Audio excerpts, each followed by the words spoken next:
Bijan is him. Bijan Robinson is him. And you know it. Even if you want to say something along the lines of, hey, Smitty, I still don't know. We haven't seen him play an actual regular season game yet. I just can't vault him to number 1 overall or RB1 overall after the 2 big receivers, Smitty. Even if you feel like saying that, you know down deep in your gut, you know better. You know better than to question this gut instinct. You probably start having a brew in that belly of yours like we've had here at the Fantasy Football Show the entire offseason. Essentially, the entire offseason, this guy has been at least at running back 1 or 2, and probably, I would say, back in April, maybe May, he was the running back 1.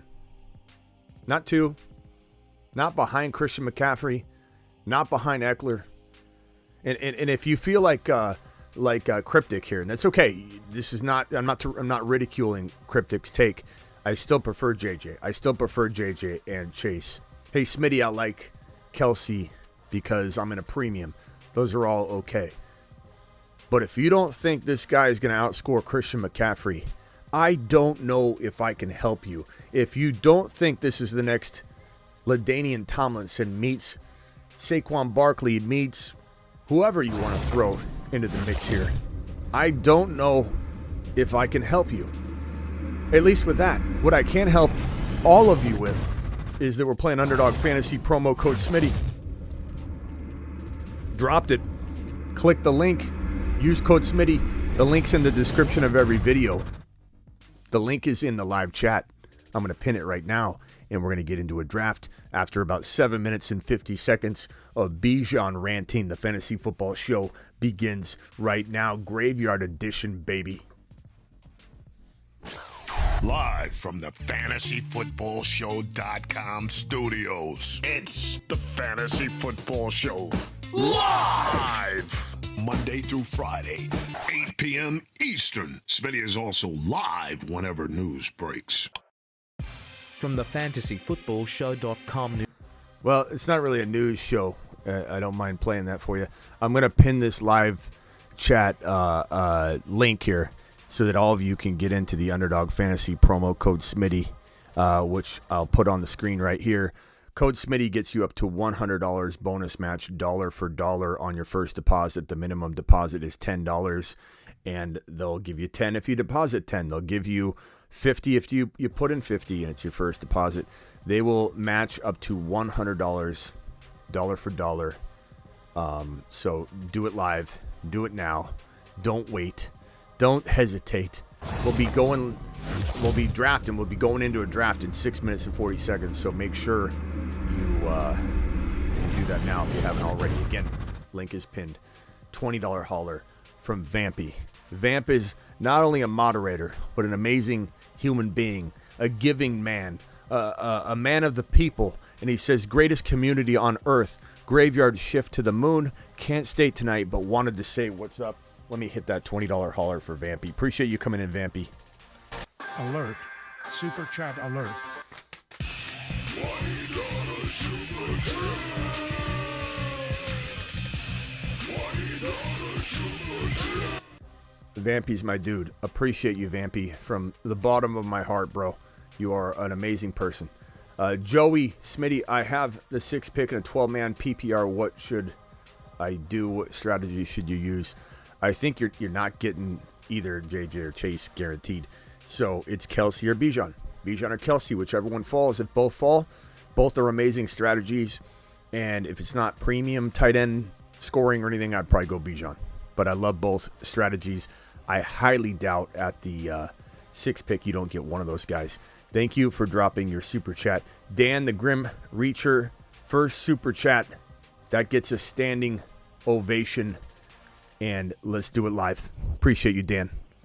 Let's go! Mashed potatoes! Yeah, buddy. Yeah, that's my guy. That's my guy, Dan. Dan, the Grim Mother freaking Reacher. Veda's in the building. You want me to tell you something? there's a league that Reebok and look, Reebok and Veda I met in Vegas. I obviously knew Veda. Veda's been here for a while. Reebok was new. Reebok never heard of my show, I don't think. And so I approached both of them. What's up, Jose? Jose Pena in the building. Jose, appreciate you. I love these two guys so much, Reebok and Veda. I don't join very many leagues at all. I get asked every day, Smitty, can you join my league, Smitty? And God, I want to. You guys know I love drafting. I love drafting with you guys. I get asked every day. And I was asked to join a league by Reebok. And when I heard Veda was in it, I said, sign me up. Veda's the man. Veda came all the way from D.C., flew out to see me in Vegas, wasn't even in the Scott Fishbowl draft.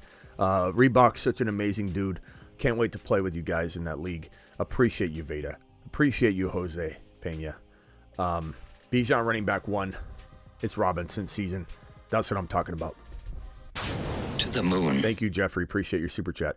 Okay, I think I'm caught up on the super chats, although I wish I wasn't. You know, you could keep them rolling in. I would not mind whatsoever. I think I'm caught up, though. If anybody has a super chat I haven't gotten to, let me know. Gibbs, love Gibbs. Love Gibbs. But we have 3 minutes and 38 seconds to wrap up the Bijan conversation before we jump into a live draft right here. Link is pinned in the live chat. Click that link. Use code Smitty. The link puts code Smitty in there for you. If you're watching a replay, links in the description of this video and every video. And you want to sign up ahead of time so you can get right into a draft. We're going to open up the app in a minute, which the link will lead you to all that. We'll open it up. We'll scroll over to the Puppy 3, which is about 60% full. So tomorrow night we should be able to draft as well. And we're going to jump into a $5 puppy draft together. We'll click the button at the same time. We'll do this. We'll click the green button at the same time. We'll jump in. 200K to first place. 100K to second. Get ready. We've got 2 minutes and 54 seconds to talk about Bijan. And I think, you know, the thing we want to... Thank you, Veda. Appreciate you. The thing we want to come away with tonight from tonight's game, if anybody missed it, Bijan Robinson was quite busy in his very short appearance in the preseason game. And Bijan caught an amazing catch, a football that was kind of thrown. I don't want to say it was thrown really badly, but it kind of looked like it was.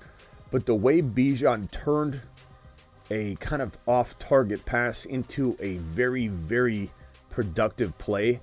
Like, let me put it this way. The ball was thrown. Let me stand up and do this. Let me make sure my audio is working. Last time I did this, I talked for like 2 minutes in silence. There we go. I see the audio levels. So Bijan, my football. Bijan is literally running a route, right? He's lined up in the backfield, right? And he runs his route. He turns around to catch a football, right? But it's like right here. And so instead of like turning, catching it, and then readjusting and going downfield, it was almost like he was playing soccer when someone kicks a soccer ball, and instead of stopping it and then going on with it, you let the ball roll by you and you run with it, and then you take the ball, the momentum. It was almost like the ball was thrown right here. Instead of catching it and changing his direction. Where did that money come from? Is it somebody super chat? Was that Veda? Was that Vamp? Instead of catching the ball in like some weird way, he grabbed the ball and let the ball take him downfield. It was, I don't know if anybody else caught this or observed this or even thought of this, but his awareness, his spatial awareness, his ability to just feel out the play. And I know someone's going to say, Smitty, this is stretching it. This is one catch, one play, one. He was smooth. Everything he did tonight made me feel like everything I've said was double confirmed. Just in the short period of time we saw him, you can tell. Sometimes you can tell in a minute, in 2 minutes, in 5 minutes, sometimes 4 games, sometimes 2 games. And I know my expectation level has been higher than anybody's in pretty much the entire industry. I don't know anybody that's been higher on Bijan the entire way throughout the entire offseason. Top 5 to 10 overall pick in the NFL draft. Oh, no one's going to take a running back in the top 10, Smitty. We fought it all the entire way. But watching him tonight in the very short period of time in the NFL, against NFL players, in an NFL game, with NFL pressure, with the offense on the field, the starters on the field, and to see this man navigate space the way he did, I know he is him. This is LaDainian Tomlinson 2.0. This is a combination of every player that we've mentioned over the last couple months morphed into one, and he has no weakness.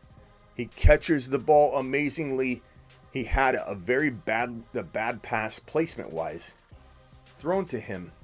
He didn't drop it. He made a one-handed catch like he's done in practice all off-season long. Boom, boom, boom. Catches a touchdown pass in practice. It's practice. They're in shorts. Okay, does it again. Oh, it's practice, Smitty. Okay, then why are his two highlights in practice the last month, the two big highlights, touchdown catches? Does anybody really think about that? His two most recent practice scrimmage highlights were both touchdown receptions. He's going to be a PPR problem for everybody on the other side of the football and for everybody that doubts him being a PPR monster. And like I said, the smallest thing in the world I look at with Bijan and I say he's going to be a star. That ball was thrown behind him. He's running his route, right? Turns to try and catch the ball from Ritter. Throws it here. Literally lets the momentum take him downfield. He didn't stop. He spun. It was unbelievable. It was a small play. It was so minute. But I sat there, I paused it, I rewinded it. I said, this guy knows how to manipulate defenders and space and momentum and in-play decision-making. I'm telling you, I can already tell, like nobody in the NFL. This could be the number one PPR back in the National Football League. I think Gibbs will give him a run for his money. I know everybody thinks I love rookies, and I do. Bijan Robinson is him. He is him.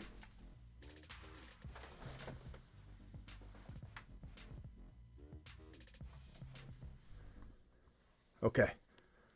Here we go. Let's do it live. Let's see here. Shut up and start the draft already. All right. Okay, let's see here. Wrong button. There we go. Bro's tweaking over one play. Okay, Anthony. Hey, Anthony. And who is it? SG4? Whatever your name was. I got a little surprise for you. Your Bijan card's been revoked. Both of you. Your Bijan card has been revoked. Coming into a Bijan room, telling me to shut my trap over talking about Bijan Robinson. You must be out of your minds. Bijan Robinson to the moon. This is LT, and we are ready to commence said draft night. Let's go. I'm expanding this bad boy. Let me get these two super chats out of the way, and then we're going to hit that green button. So I'm going to back out real quick. Don't click yet. Puppy 3, it's going to be the fourth card. So you get on the Underdog app, which that link should have got you where you needed to go. Fourth card. I'm not going to click the green button yet. Leave it right there. We're going to click it together in 1 second. Let me hit these super chats out of the way. Rockout says Veda is in my league. Thank you, Smitty. That's awesome you guys got in a league together. Chris, I'm here because of Reebok. Joe, met him through bowling. Looking forward to a great fantasy season in the same league with you, Smitty. That's my guy. Chris, appreciate you. Reebok's my guy. If you're a friend of Reebok, you're a friend of mine, Chris. Let's give Chris a standing ovation. Mashed potatoes! Yeah, buddy. Boy, Chris. Chris, thanks for the super chat, and thank you for being here. This is what I love. I love when people share this with their buddies. So many people look at this the wrong way. They say, I don't want my opponents to find out about the channel or know where I go. But like, there are friends in your circle that you don't mind if they hear things that you hear There are some people maybe you don't want to share the channel with, but there's nothing better. And Chris and Reebok and Scotty Dew and Gustavo are buddy friends that call in together all the time and chat together all the time. I promise you, they'll tell you there's nothing better than enjoying a daily habit, a ritual, a show, a game, whatever it is. And in this case, it's a show, enjoying it together. Appreciate you guys spreading the word. Riviera, need a pep talk. 12-man, full PPR Superflex 10-year anniversary home league tomorrow. Pick order randomized on the spot. Rewatch your Superflex video. Wide receiver over running back. Best player available, bro. Riviera, I think I probably say it 100 times in there, and I say it 100 times every single day. Best player available. You don't draft a position over a player. The only reason I'm being stern with you right now is I want you to walk into your draft, slap yourself a little bit so you remember it. Best player available, bro. That probably is going to be Bijan in round 2. You go quarterback in round 1 as long as you're not reaching at 10 or 11 for some scrub. Okay? We're talking about Fields and Bijan. I'm sorry, Fields and T. Law, Lamar, Herbert, and then it kind of cut off there. I'm not taking Deshaun Watson at number 10 or 11. So you land one of those guys, you go running back or wide receiver, best player available. Or if, let's say, T. Law fell to you in the second round, I can't tell you how many people tell me T. Law sitting there in round 2. In a super flex, are you out of your mind? Of course you take him there. But Bijan, Garrett Wilson, obviously Chaser, JJ. But those are all top picks for you, my guy, Riviera, or Hill if it's a redraft. Did you say Dynasty, Superflex? I don't know if it says Dynasty or redraft. Hill, Cup, like those are all options for sure. Okay, click the green button now. I'm gonna wait 2 or 3 seconds because of the YouTube delay. Jump in. They're filling. If it fills and you don't get in, it's gonna fill quick. They're running out. Jump in one alongside of us. Don't sit there and go, oh, I missed out, I'm going to leave. Jump in a draft right after us. Use the process. In some cases, it's better not to be in the draft rank because you won't get sniped as much, but it is fun being in the draft. But I want you all to draft alongside, and let's deploy the same strategies. You know what I'm saying? Veda, my guy. Best player available despite position. Raul, obviously, okay, so best player available doesn't mean that you draft 2 tight ends in a row when you start one. Best player available also incorporates your team need. It also incorporates what's going on in the draft. Best player available might mean Gibbs early. You know what I'm saying? Best player available is not the highest ranked player. Like right now, I'm not taking, give you an example, Adams anywhere near this ADP. That's not best player available. Taking somebody early is just fine. That's because in your mind, they're the best player available. They won't fall back to you. I'll take Gibbs at 3.4 instead of 4.5 because you know he's not going to fall. Best player available. Let me go to board view real quick. Board view shows JJ 1, Chase 2, McCaffrey 3, Tyreek Hill 4. Looks like I'm drafting at the 12. Although maybe that might be good. Sheriff is drafted number 5. You're live on the Fantasy Football Show. Stefan, what's going on?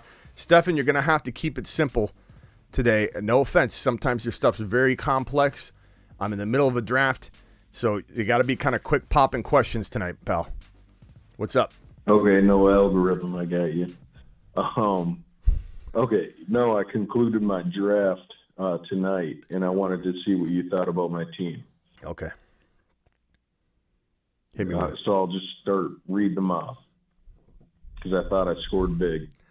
So I got Bijan. I traded down to the 5th. I know. Short, Stefan. Short, Stefan. Short, Stefan. We got to keep it short, pal. I can't focus on something that detailed. Hit me with the team real quick. After I get my pick, okay. maybe we can go through it, but go ahead. All right. Bijan, Cup, Gibbs, Ridley. Smash. Watson. Smash. Lawrence. Smash. Swift. Smash. Javonte. Smash. I got a Okonkwo and Kincaid at tight end. And then Like my bench is London, Benches. Swift, Tom. What's that? I said benches London. That's great, bro. That's great, bro. Yeah. And then Thomas, Flowers, Rogers. I think I told you Kincaid already, and then Bigsby or Tank. Great job, bro. I mean, really good team. Really good team. You got depth to to account for injury. You got everything you need. Everything you need all in one place. I love it. Yeah, okay. I wanted to know what your thought was on, because I took Kupp because he fell to me in the second at the 5th round, or I'm sorry, at the number 6. All right, I traded back to the 5th. Hang on one second, bro. Hang on one second. Guys, Pollard or St. Brown, I don't think with the YouTube delay, I don't know you guys are going to respond, but I want to know what the chat thinks. I kind of want to go double wide, double decker, St. Brown and Amon-Ra. I'm probably going to do that because I would love to try out the zero RB approach. I really want Pollard. I love Pollard at the 12-13 turn. I really, really do. But let's try the double decker tonight. Very, very curious to know what you guys think. And if anybody wants to know what the double decker is, it is this approach right here in front of your face. The double-decker, pronounced double-decker in academic circles, is drafting both Amon-Ra St. Brown and Garrett Wilson back-to-back in rounds 1 and 2. The double-decker. So we're starting off with the double-decker. We're doing it live. All right, go ahead, Stephen. Stephen, you got to keep it short and condensed. I know you want to give me a lot of backstory, and I appreciate that in some context. But with the draft night, I got to go quick. I can't really go into too much, or I end up timing out, or I end up not following along with the draft. So hit me with it quick. Go. I love your team, by the way. You smashed it. Everyone's saying you're playing in a grandma league. It's like a 4-man league. Is it 10 or 12? Because it sounds like a 5. It's 10. Wow. You smashed it, bro. You smashed it. Yeah. No, I thought, would you still have taken Amon-Ra over Kupp if he fell to you there? I mean, probably not. Probably not. Hit the like button, says that boy. I mean, I don't know. If I had 2 leagues side by side, I would probably put my balls on the table and say, give me St. Brown. And then in 1 league, I would take Cooper Kupp. Cooper Kupp is running, and he's running pretty quickly and swiftly, and he looks like he may be over that hamstring injury. So I definitely feel like if I had 2 drafts side by side, there's no way I could not take Kupp in one of them and mix that up. However, I do believe there is a world where Amon-Ra St. Brown does outscore Cooper Kupp, and Garrett Wilson does outscore Cooper Kupp. He is 30 years old, and Cooper Kupp could be absolutely phenomenal for 10 games and get injured, and everybody say, well, he could have did it. He was on pace for this. He was on pace for that. The bottom line is Cooper Kupp has had 1 electric season. That is it. That is it. 1 electric season in his entire. Avi, mute yourself, Avi. You're making. It sounds like you're at a laundromat. Over literally his entire career, he's had 1 electric season. His Triple Crown season. Last year, he was on pace for more points per game than any wide receiver in fantasy football, but he got injured and he didn't finish that season or come even close to finishing it. So you can't really just extrapolate it out. And his only other 1,000-yard season ever, aside from his Triple Crown season, was an 1,100-yard year, which was a very good top 8 wide receiver season. Very, very solid. And he's 30 years old, though, coming off not only the ankle injury that had a tightrope procedure performed, which in fairness, Tony Pollard also had. And they both look healed from it, but he's 30. Tony Pollard's not 30. He's 30. He's had an ACL reconstruction. He's had the tightrope surgery where they literally drill into your bone and put a rod in there that pulls a pin and holds the 2 bones together. And had the hamstring injury, which he appears to be over. But this is a player that is very, very susceptible to soft tissue injuries, hamstring tears, compensation injuries relating to that ankle surgery on top of maybe the hamstring injury, maybe still potentially sitting there ready to pounce on him again. So I'm just telling you, I like Kupp. I'm not saying I wouldn't draft Kupp, but you definitely need to make sure you lay off some of the risk and not draft Kupp in every league. All right. Oh yeah, no, this is my main league, and I was shocked that he dropped to me, and I was like, oh dang, him or St. Brown. I thought it was like a gimme. Yeah. All right, I almost feel like it was the best pick in the league. Oh, bro, this is falling perfectly. Hang tight, callers, real quick. Let me just get through this draft turn, and then I'll hit Avi in a second. So I'm on the clock here. I got 27 seconds left. So far, to recap, I've got Garrett Wilson and St. Brown. We're doing the double-decker. I dropped a double deuce right at the beginning of this draft. Quarterback there. Burrow is still there. I'm very tempted to go Burrow. I'm probably going to go. I'm going to go Joe Burrow here. And I'm going to go early on this one, but I'm going to trust my gut. He will not make it back to me whatsoever. Let's see. Where's my next pick? I mean, he could. No, he's not. I'm going to go Kenneth Walker here. He's 4 or 5 running backs down, but I want to get my guy, and I'm going to start off this draft with Joe Burrow, Kenneth Walker, Garrett Wilson, and Amon-Ra St. Brown. Very, very solid quad. I feel like I escaped the double wide receiver and really didn't go running back until my 4th pick, even though they're back-to-back picks. But Burrow, Walker, Wilson, St. Brown. The only thing I don't want to say regret, but reverse engineer and like better potentially is if I went running back there like Breece Hall or ETN. But I don't like Breece Hall in round 3, and 4.1 is essentially the 3rd round for me, so I'm not going to force that, even if I feel like it's going to work out at the end of the day.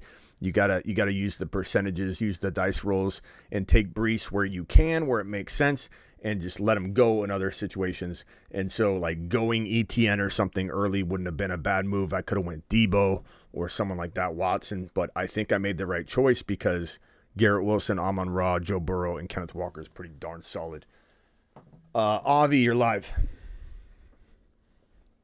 Yo, what's up? I'm not feeling the Bijan take at 1.1. Justin Jefferson and Jamar Chase, I would take way over Bijan. Doesn't mean Bijan I want to take 4 or 5. But I think that take is just a little forced. But hey, it's fantasy football. It's uncomfortable until it's uncomfortable, Avi. It's uncomfortable until it's uncomfortable. Not to mention, I don't know that you fully listened to it because I wasn't necessarily saying you have to punch it at the 1.1 every time. Oh, yeah. It's that he's running back 1 is more so what it is. I know the title, we talk about 1.1. He certainly is 1.1 conversation, but it's not like you know, the scoring won't change the decision. You know, like JJ, Chase, Bijan, they're all very, very close, but in a lot of contexts, in a lot of scoring formats, when you go RB number 1 overall, Bijan's running back 1. I mean, there are certain scenarios where I would take him 1.1 without a hesitation, without even a fraction of a stutter or a stutter step or some sort of delay or questioning myself or second guessing. I take Bijan at 1.1 in formats where it is RB heavy. The Falcons be trailing in games a lot, I feel like. Oh, Avi. Not saying Bijan won't be able to catch the ball, too. Avi. He's going to be catching the ball and stuff. Avi, he just caught an amazing snag and has nothing but touchdown receiving highlights in the offseason. Like, what more do you want from this guy? Like, what makes you think he's not going to be an integral part of every single type of game plan that they have? Not to mention, Avi, you know what, Avi? Look at this real quick. I've shown you this before, Avi. 559 attempts. They were losing in games last year too, Avi. They also, I believe, only lost 2 games where they were losing by double-digit points. So this team has a very, very good offensive line that is completely underrated. They were 3rd in yardage on the ground. They were 1st in attempts. They were 4th in yards per carry, and they were top 10 in touchdown runs. Do you think for a second these numbers aren't going to be up across the board? Because if they are, then there's no way arguing that game script is going to take Bijan out at all, ever, any game. Bijan's like game script proof, bro.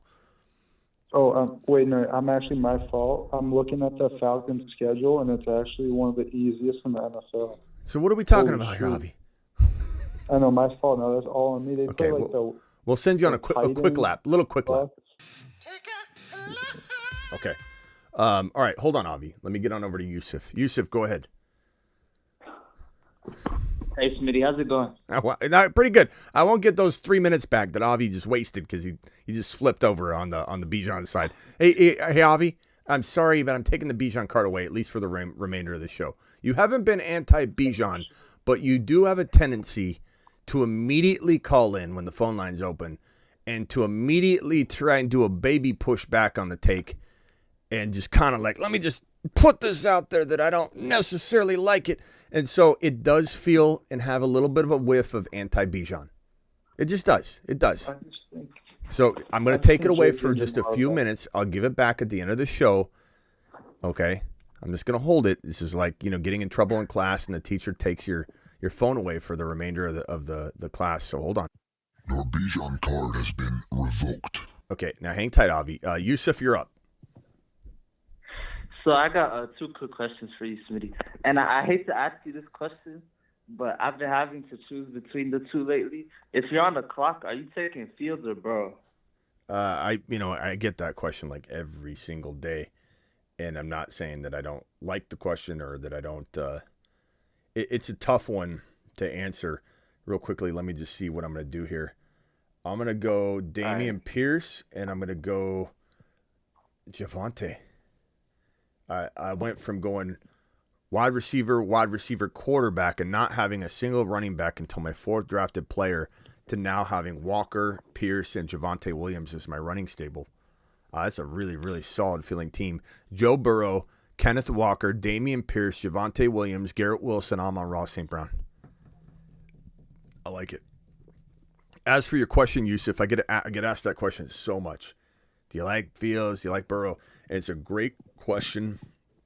And I don't mind when I'm asked it over and over because a lot of people don't catch every waking minute of every video I do. Sometimes I go live like 7 hours a day, maybe sometimes 8, 10. And so not everybody can catch everything. I literally go back and forth on that. If I've got side-by-side leagues, I'll take Fields in one and Burrow in the other. There's so many moving parts to your question. There's no way for someone to answer it responsibly. Somebody might throw some vague answer at you, but like example, Yusuf, where's Burrow's ADP? Where's Burrow on the suggested rank? Burrow went in the 3rd round to me in this draft, but in other drafts, like for example, Fields, if flipping it, if I thought Fields was going to fall to this Kenneth Walker pick here, or not the Kenneth Walker pick, I'm sorry, to the this draft slot's not good for a Fields 4 or 5. Although I could take Fields at this 37 pick and 36, 37 pick, and I wouldn't have batted an eye. But I've been drafting Fields a lot, so I'm rotating it. But like if Joe Burrow, because of the calf injury, was falling to 5-6, I was leaning a lot toward Burrow in 5 and 6 versus Fields in like 3-4. But if I'm getting both of them, and this is practically 4th round because it was the 3rd round, 4th round turn, I'm going to rotate.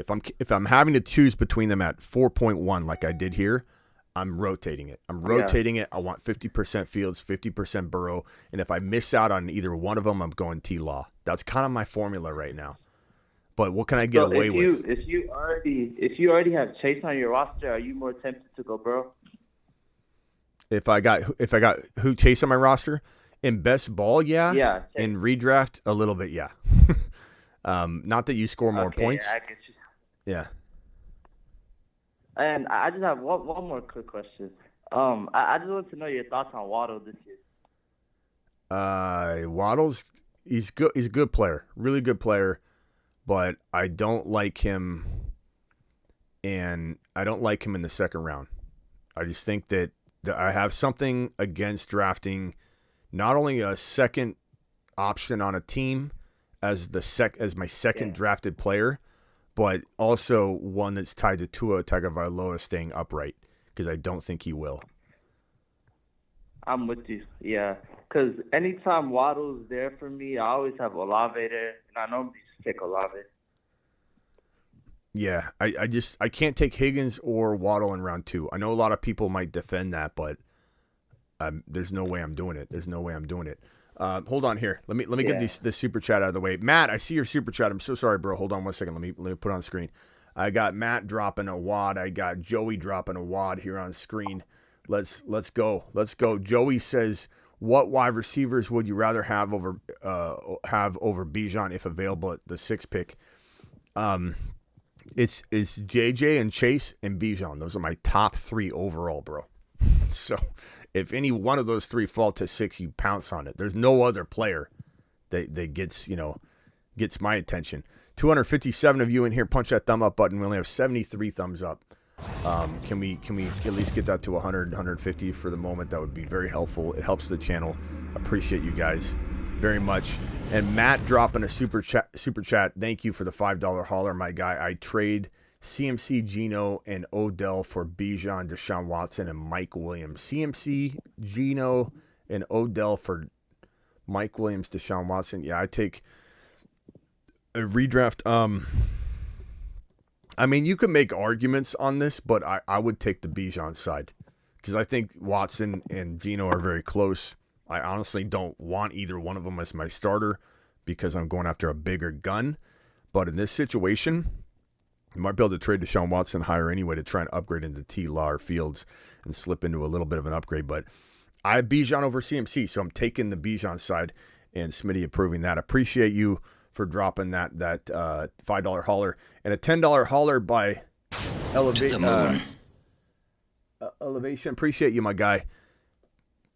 Let me draft real quick and then I'm going to answer your question. God, am I going to go RB again? I don't know. Zay Flowers feels pretty good here. I'm going to go Zay here.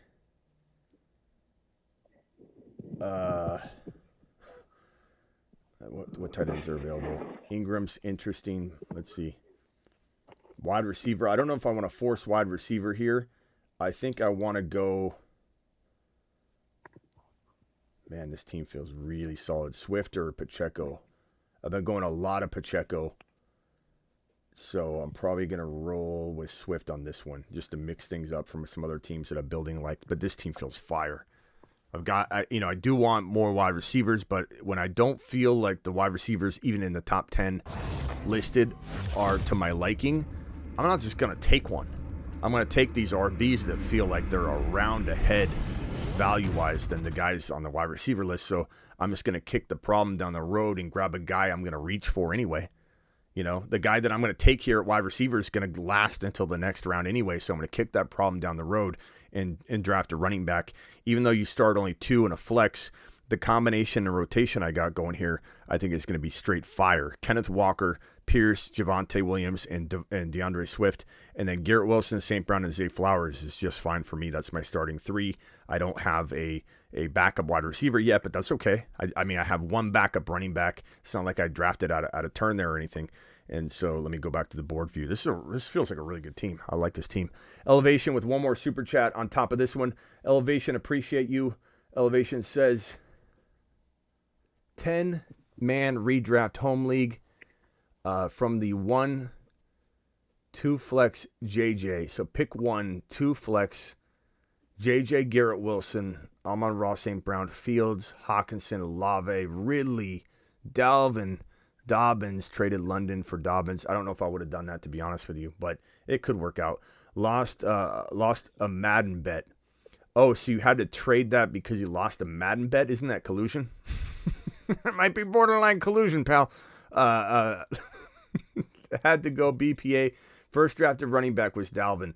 I mean, it is kind of like shaky. Maybe you can trade Dalvin and go Pacheco or something like that. Kamara is a great player to go get.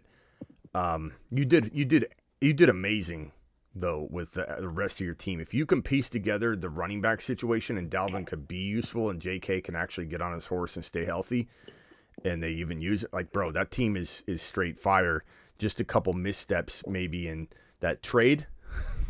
Well, it smells kind of like collusion, but I don't know.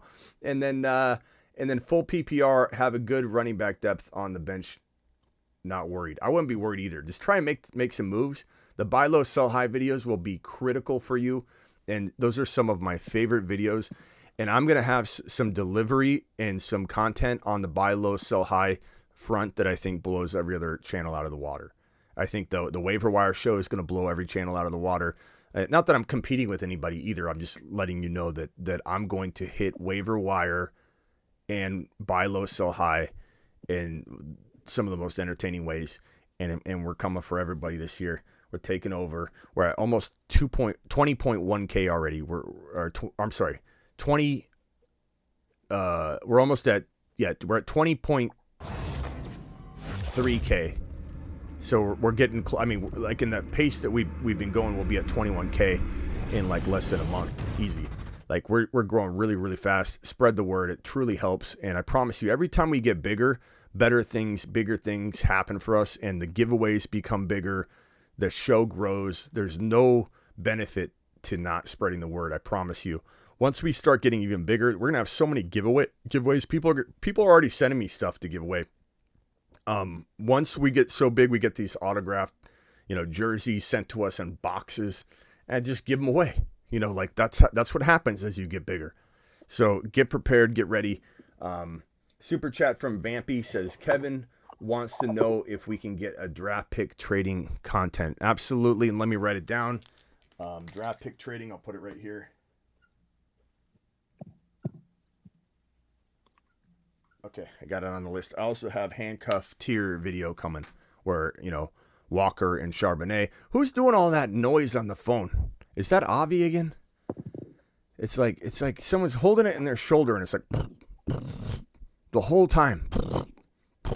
Is it you, Robbie? Nah, I'm on mute. I'm on mute. Okay. Let's go over to Stefan again. Stefan, you're live. Yo. What's up? Oh, I gave you my team. I was just it's a good team. Around to listen. It's a good team. You got anything else? No, I'm like munching right now. Yeah, so that might be the sound. All right. Sitting on mute. Oh, you. No, it wasn't me. Okay, then it was Yusuf. I'm on mute.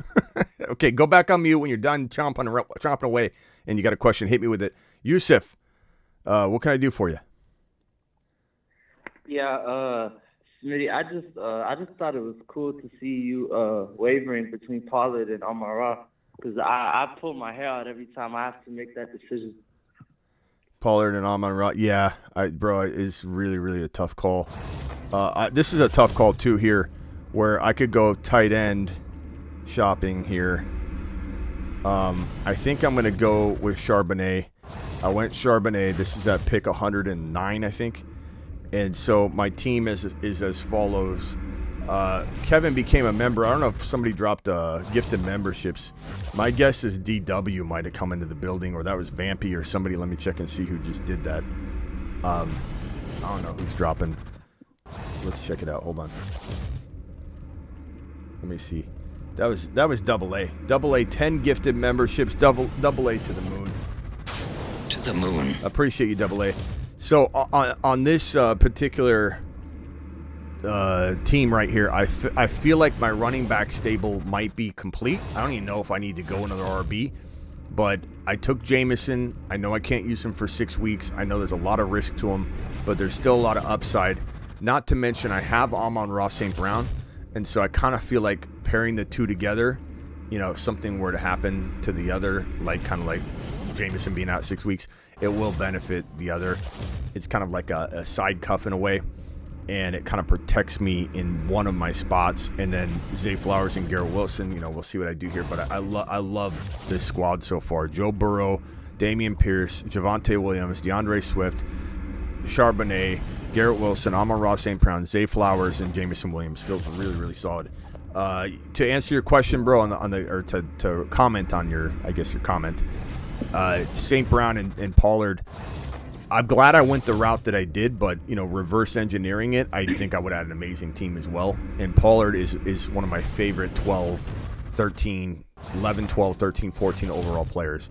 And you're going to get some laughs by people. And that's okay. The bottom line is if you can't trade down, you can't trade down, and there's no reason to not take them 12 or 13. if he's going to go 18 and you can't trade. Yeah, I'm with you. If it wasn't best ball, would you have still taken Amon-Ra? Absolutely. Best ball doesn't really change that. Amon-Ra is Amon-Ra, baby. He doesn't care. He doesn't care if it's best ball or not. He just likes the ball.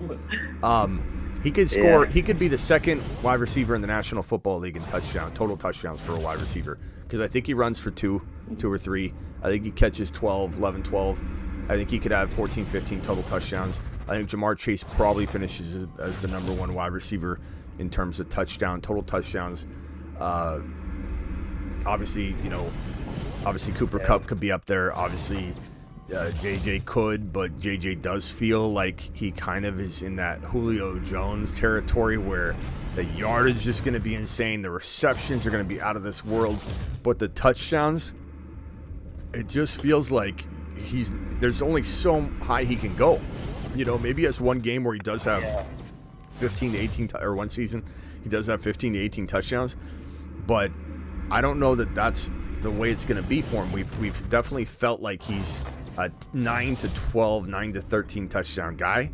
Chase is the kind of person that can get you a touchdown every single game. And even if he doesn't technically do it, he get you 2 or 3 in one game and then have, so 17 touchdowns in 17 games. That's Jamar Chase's MO. So St. Brown. Nah, I'm all in on Amon-Ra. I was just asking, if it wasn't best ball, would you have still taken him over Pollard? Again, I don't know that in a redraft. I don't think that there's not any component there that what would make you think, and maybe you convince me, but what component there would make you like him differently? You know what I mean? Like what? I mean, there's in a league where you have to start 2 wide receivers and 2 running backs. Right, but I mean, what about best ball, non-best ball would change their values? I don't know. I was just wondering. Yeah, no. The answer is no, though. I mean, the type of thing that would make me like something best ball versus not would be some sort of stack. Would potentially be if I built my team a certain way and I drafted an inconsistent player, then I'd feel very comfortable about that player dropping a goose egg, because it's best ball and I'll have somebody step up. Or Keenan Allen's injury prone. And Keenan Allen is a guy that's going to maybe ball out when he's in there and then maybe warm up and not be able to play. And so Keenan Allen is slightly more attractive in best ball. Or a player that gets injured mid-game like Dalvin Cook, he's always getting hurt on the field and carted off in a coffin or a casket, and then he jumps out of the casket, goes back on the field sometimes. But those are the types of players that in best ball you don't have to worry about if they go out mid-game or something because you have another bench player that will be inserted for you.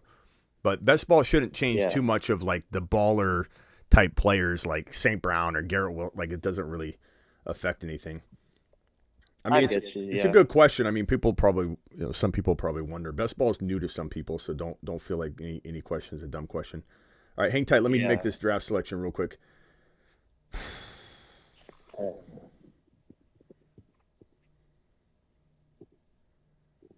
I'm going to time out. I timed out. Who did I get? Goff. Well, I do got the Detroit guys, so whatever. Okay, tight end. I'm reaching here, but I don't really care. I want to get my guy, and honestly, I'm drafting with a lot of like-minded people here, so I'm just going to take a Okonkwo a little early. It's round 12. Who cares if you're reaching a little bit? But I wanted to get my tight end spot secured. I auto-drafted on Goff, but that's okay because I have the Detroit guys, so this makes sense. So I've got Amon-Ra, Jameson, Goff. So I got Okonkwo at tight end. I have Garrett Wilson, Amon-Ra, Zay Flowers, and Jameson Williams. I have Kenneth Walker, Damian Pierce, Javonte Williams, DeAndre Swift, and Charbonnet, and Burrow, and I timed out on Goff. Not bad.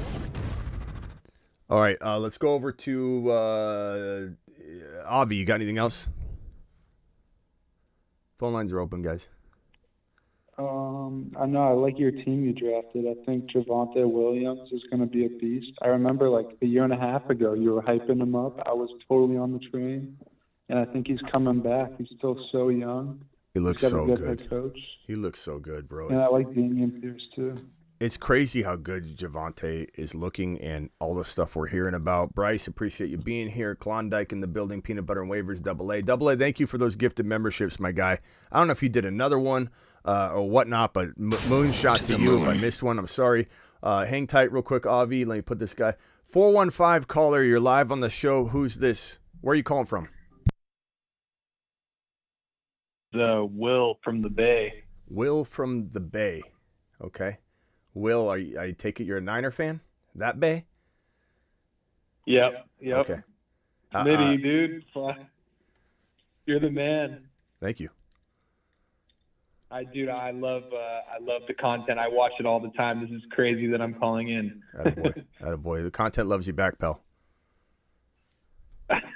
I'm sorry about all the negative stuff I talk about the Shanahan and the Niners.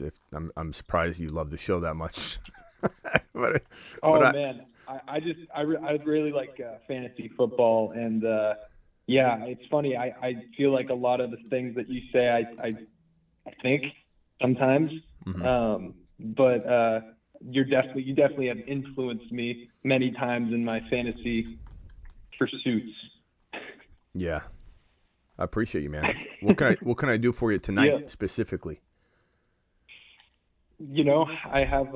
I have the number 3 overall pick. In my redraft league, it's a 12-team half-point PPR, and McCaffrey's going to go 2, JJ's going 1, and I don't know if I should take Chase or Bijan.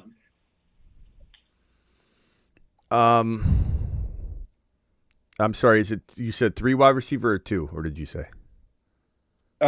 Two wide receivers. Sorry. Yeah, I go Bijan in that context, but I mean you're not crazy. PPR or half PPR, Chase is still very, very, arguable. Him and JJ both. I mean this is half PPR right here. And when I get the 1 and 2 pick, just for context, I'll take Chase or JJ every time in this best ball. Why though? There's some logic to it. Number one, I have so many more odds of getting the 3, 4, 5, 6, 7, 8, or 9 overall picks sum total than I do the 1 or 2 overall pick. So I have the 3rd overall pick, the 4th overall pick, the 5th overall pick, 6th, 7th, 8th, 9th. Every single time I get one of those draft slots, I'm taking Bijan about 99% of the time because he's always there. So I want to get my share of having JJ and Chase. So anytime I get the 1 or 2 pick, I automatically take one of those wide receivers. Or I'll take Kelsey at 3 sometimes, just so I get a mix of those 4 guys. I want Bijan, Kelsey, JJ, Chase. Those are the players I want in the first round if I've got a high pick. Doesn't mean, though, in like a regular draft with my buddies, an important league to me that's non-best ball, that if at 1 or 2 I won't go Bijan. I'm just explaining why you always see me go JJ or Chase, but then claim that I'll go Bijan at 1 or 2. It's just a different mentality for me to get enough shares of the players that I want, and I'm just cleaning up with Bijan at every draft slot pretty much that's not 10, 11, 12 or 1 or 2. In a 2 wide receiver format, is it 10 or 12 man league? 12. Yeah. I see Chase has been my guy. Like I drafted him in the 3rd round his rookie year. Last year I had him too. I think I took him over Jefferson last year. I did at 2 last year. But then he got hurt. But so I struggle with it because I don't know. I think Bijan is obviously, like young, probably won't get hurt, can catch, can run. He looked good in the preseason. I don't know, but Chase is like the best wide receiver in the league. I'm sorry, did I miss that it was dynasty? No dynasty. Okay. No, this is just like redraft, just kind of like. So in dynasty, I might lean wide receiver because you get longer amounts of time with those guys. And redraft, I think I'm just gonna 2 wide receiver, bro. I'm gonna say go Bijan because. I mean, your worst case scenario is you have Ridley and like Christian Watson and Pickens on your bench. You know what I mean? And so I probably would stack the RB with, I'll probably grab that RB at the beginning. And that's just me, though. Bijan looks so good today. And I know everyone's the doubters at least are gonna say it's one preseason game, but that's not the thing. The thing is, I've been saying everything I've been saying it the whole offseason without any evidence whatsoever in terms of NFL play. So it's just a nice thing to see it. It's not like it really changed anything. It was more so a celebration tonight to just say he looked the part even in the small amount of time he went on the field. I'm so excited about him this year. Yeah, he looks good. That one-handed catch was awesome and stuff. It was such a telling thing of his where his mind's at and his ability to like process on the field, to take that pass one-handed, and instead of like stutter stepping and turning around like most people would have done, he just let the ball go in his hand and spun around and went that direct. It was like a work of art. I know a lot of people aren't going to look at it that way, but I kept pausing it and rewatching it, and I just couldn't believe his awareness in that play and how to get the most wiggle room, and that's the most important thing about Bijan, is that I believe he has an innate instinct that you can't teach. It's an innate thing inside his core. His football genetic makeup is that he understands where to go on the field. That's what Kenneth Walker does better than, in my opinion, almost every running back in the National Football League. Is like a magnet. He's a magnet toward the most open space on the field. And so that's why I think Kenneth Walker is going to thrive in the league, is he catches the football, and instead of doing like one or two cuts and just going, left or right to the best of his ability, there's space there, he'll literally go anywhere on the field where there's the most space, then go to the next. It's like he boxes off little sections of the field, and he just goes through the field like this. And I feel like Bijan does that in a similar fashion, and that catch was just one way of expressing it and showing us that he can do it, is the fact that he knew to spin that way and take the football that way. It was almost like, and again, I think a lot of people are going to think this is stupid, but it's kind of like in basketball when you're dribbling the ball and backing in and you do a spin move around somebody. Like, that's what he did. He did like a spin move while catching the football one-handed, which he's done in practice in scrimmages. And he's got so many highlights that are all receptions. They're going to feed this man. He's going to get 60-plus receptions. He's going to have 500-plus receiving yards and maybe 4 or 5 receiving touchdowns in 2023 as a rookie. It wouldn't surprise me if he was eventually an 80-plus reception running back, like consistently. And it wouldn't really shock me if it happened as a rookie, but I'm trying to be as conservative as I can and showing my true colors here. Sometimes I don't let you guys all know how I really, really, really feel, just how I really feel. Hold on real quickly. Vampy says he wants to know if I can do draft pick trading content. Yeah, Vampy, I did get to that super chat. I put it on the board here, Vamp. I wrote it right here, down here. I said draft pick trading. I wrote it on there. I'm not sure if you missed that part, but we definitely took care of him on that. I'll be doing a video on that. I appreciate you, Vamp, for dropping that super chat on behalf of another fellow member. Vampy to the moon. Let's send Vampy to the moon. He's such a generous guy. He super chats for other people. It's crazy. Terman, been taking a lap all day with you from my Brees pick in the 3rd round. Oh, this was the guy that took Brees. Hey, Jared, can you call in? I feel so bad. Jared's my boy. I didn't know that that was one of our people. Earlier in the draft, what was it, yesterday or the day before? I think it was yesterday, last night.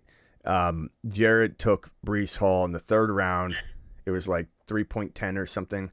And I didn't know that was him. And he's letting me know that was him. And I said, who in the hell took Brees Hall in the 3rd round? Not because he can't earn it, but because his ADP has moved. And you got to take advantage of it. Okay, got the number 2 pick just now. Chase, are you in this draft?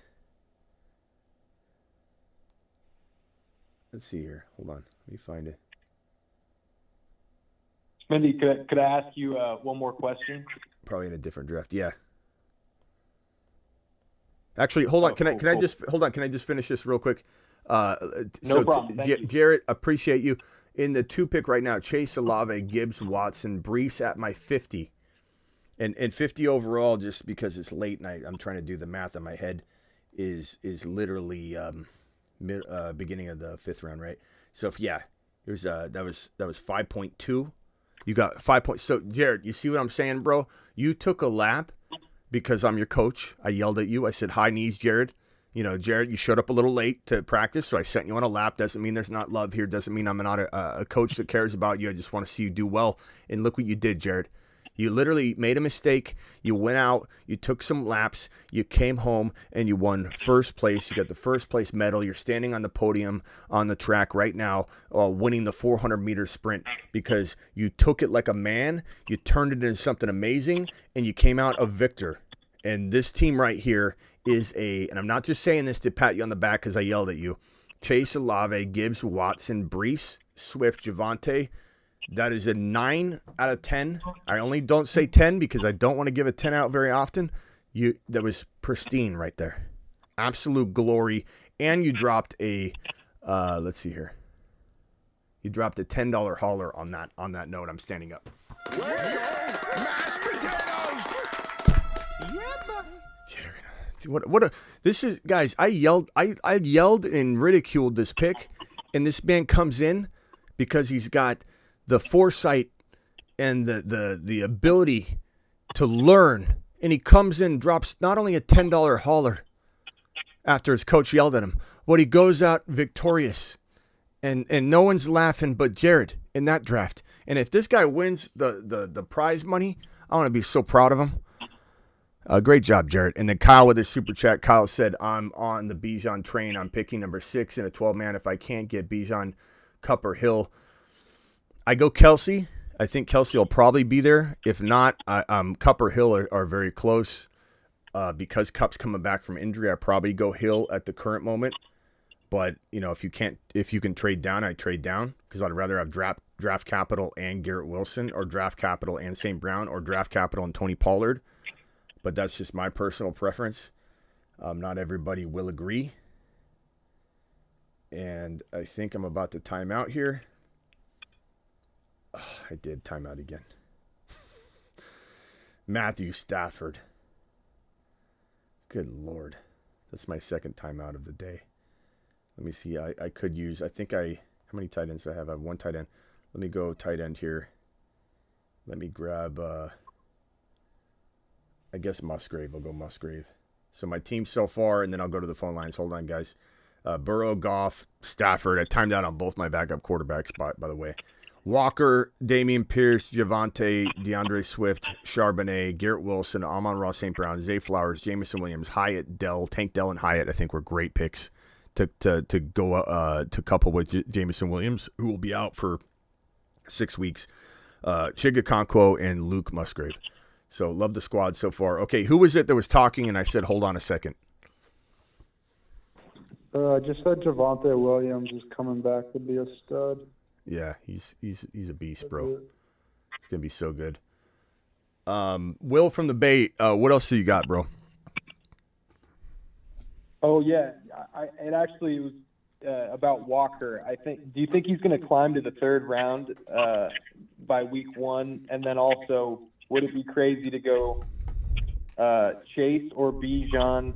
Because if I take Chase, then the whole strategy change, or the picks after change. So if I was to go running back in the first 3 rounds, maybe Bijan, Gibbs, Walker, back to back.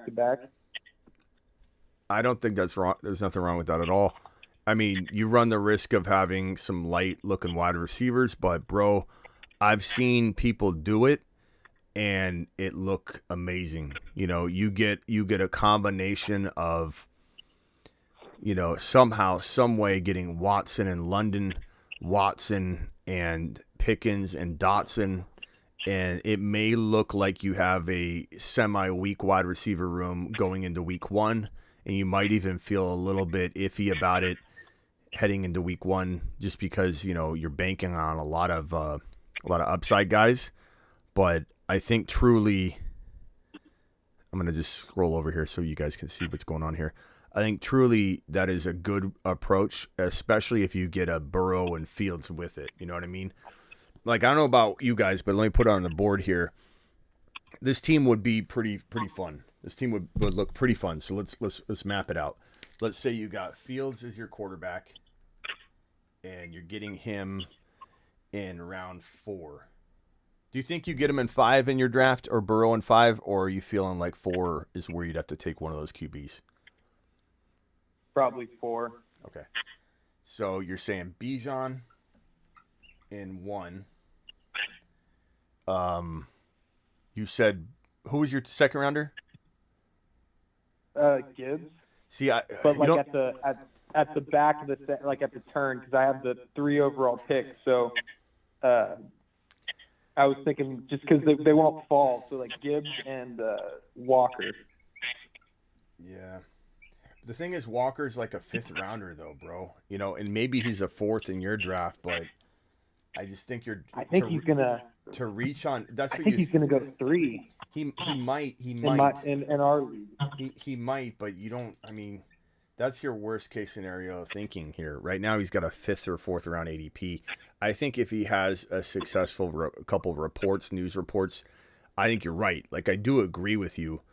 But, like, we're assuming that right now, and I don't know that we can assume that. Right now, he's a 4th rounder at the very earliest. I don't think he's a 3rd rounder really in any circles right now. Maybe there's some 80. I don't know if anybody can tell me on Yahoo or ESPN if maybe Walker's going in the 3rd already. I do agree with you. He'll climb. I mean, Walker, to me, wins leagues in round 3, let alone round 4 and 5. But let's just say you went this route. Okay, let's just say you went this route. Round 2, round 3, round 4, round 1. So you got Fields, Bijan, Gibbs, Walker. Round 5 and round 6. Watson probably doesn't fall to 5. London will.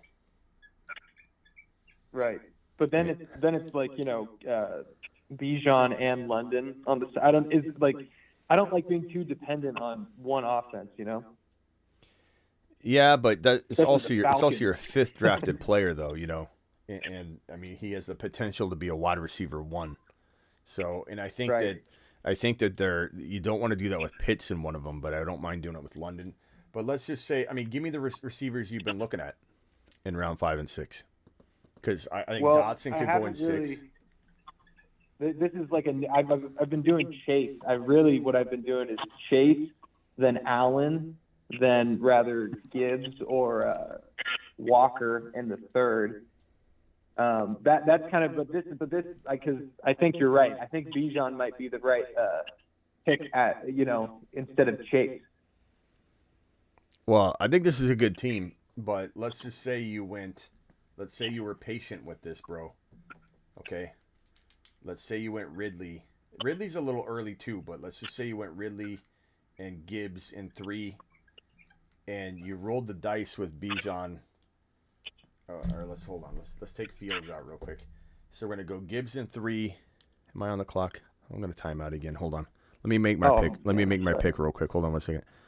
I need wide receivers more than anything. Let's double up on some WRs. Let's go ahead and take.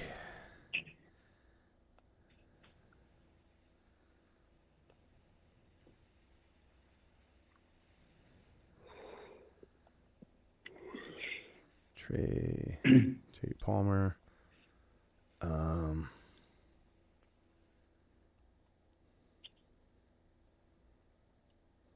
I'm going to go Charlie Jones here just to swing for the fences, because if he gets in there and I Burrow.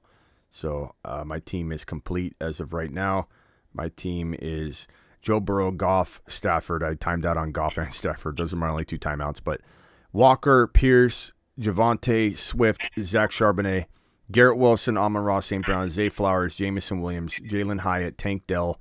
Got two stabs, rookie. Oh, and I'm not even showing my screen. Hold on. 2 rookie stabs there at the end. Well, 3. My last 4 picks were rookie wide receivers, which I really do like that rookie stable. I love swinging on rookies any chance I get. So And then, of course, Kenneth Walker, Damian Pierce, Javonte, DeAndre Swift, Charbonnet, Burrow, Goff, Stafford, and the tight end room is Conquo and Luke Musgrave. And let's see here if I can find anybody else in this particular draft. I think Victor's in here. Victor's got Anthony Richardson, Aaron Rodgers, Tannehill, Ramondre, Najee, Kamara, Foreman, Chase, Devontae, McLaurin, Evans. Very good wide receiver room. Good tight end room with Ingram, Kmet, and Conklin. Solid quarterbacks for sure. I mean, people that have Hurts and Mahomes are better, but I mean, it's a good combination, Rodgers and Richardson. Running back room is very interesting. I would have loved this team even more if it wasn't Ramondre. Like, I would have taken Gibbs, to be honest with you. If you had Gibbs, Najee, Kamara, it would have been better. I don't trust Ramondre right now, but I like everything else that you did. Let's see who else has got a team. I'm about to go to bed, so all right, catch you all later. All right, later, Avi. Jameer, get Fields to the moon. Get those two monsters. All right, later. Two monsters. Sleep tight. All right, who was talking? Oh, who was I talking to? Will. I don't know. I was talking to Will? Yeah. Okay, Will. So, Bijan, Ridley, Gibbs. So, 1, 2, 3. And then 4, let's call 4 Walker. And you just pray that, like, Burrow or Fields fall. And if they do, bro, you're winning your league. It's worth the gamble in terms of what you're building here. And if not, I don't know if you got to take T-Law a little early. But, like, this team looks really oh, I don't have that on screen again. What am I doing? Here's the squad that I think you can build. So, T-Law in 5, Walker in 4, Gibbs in 3, Ridley in 2, and Bijan in 1. That's pretty good, too. And you could take a different receiver than Ridley. Like, what if St. Brown fell or Garrett Wilson or something? I like Ridley a lot, and I'm also really high on Tony. I think by week 1 he'll be ready, and I don't know. Is it weird? Do you think I could bank on him as a, him and Jamison Williams, like a wide receiver 2 kind of thing? You got to take Sky and Tony together for me to feel great about it, but I do like both of them. I think it's crafty. Yeah. I mean, I think Mahomes is too good and Tony's too good to not blow up this season. So that's kind of I've been on Tony since the Giants. It's been so frustrating, but I think this is the year. I think it is. Yeah. I appreciate it. I appreciate Peanut Butter and Waivers, best fantasy football channel on YouTube. Thank you. Appreciate you. Spread the word, guys. Let's go over to Kuba. Kuba. You're live, Kuba. What's up, Smitty? What's up, pal? Hey, I got the 104 in my Homer redraft league. I am convinced that I'm taking Cooper Kupp at the 104. Okay. Did you try to persuade me otherwise? I mean, I don't know if you were here when I talked about it in pretty big detail already at the beginning of this show. I'd just say that there's concern of him being 30. There's concern of him having one electric season his entire career. He had the Triple Crown season, amazing season, best wide receiver season ever. So, I mean, there's something to that for sure. And last year he was on pace. I get it. This isn't my first rodeo.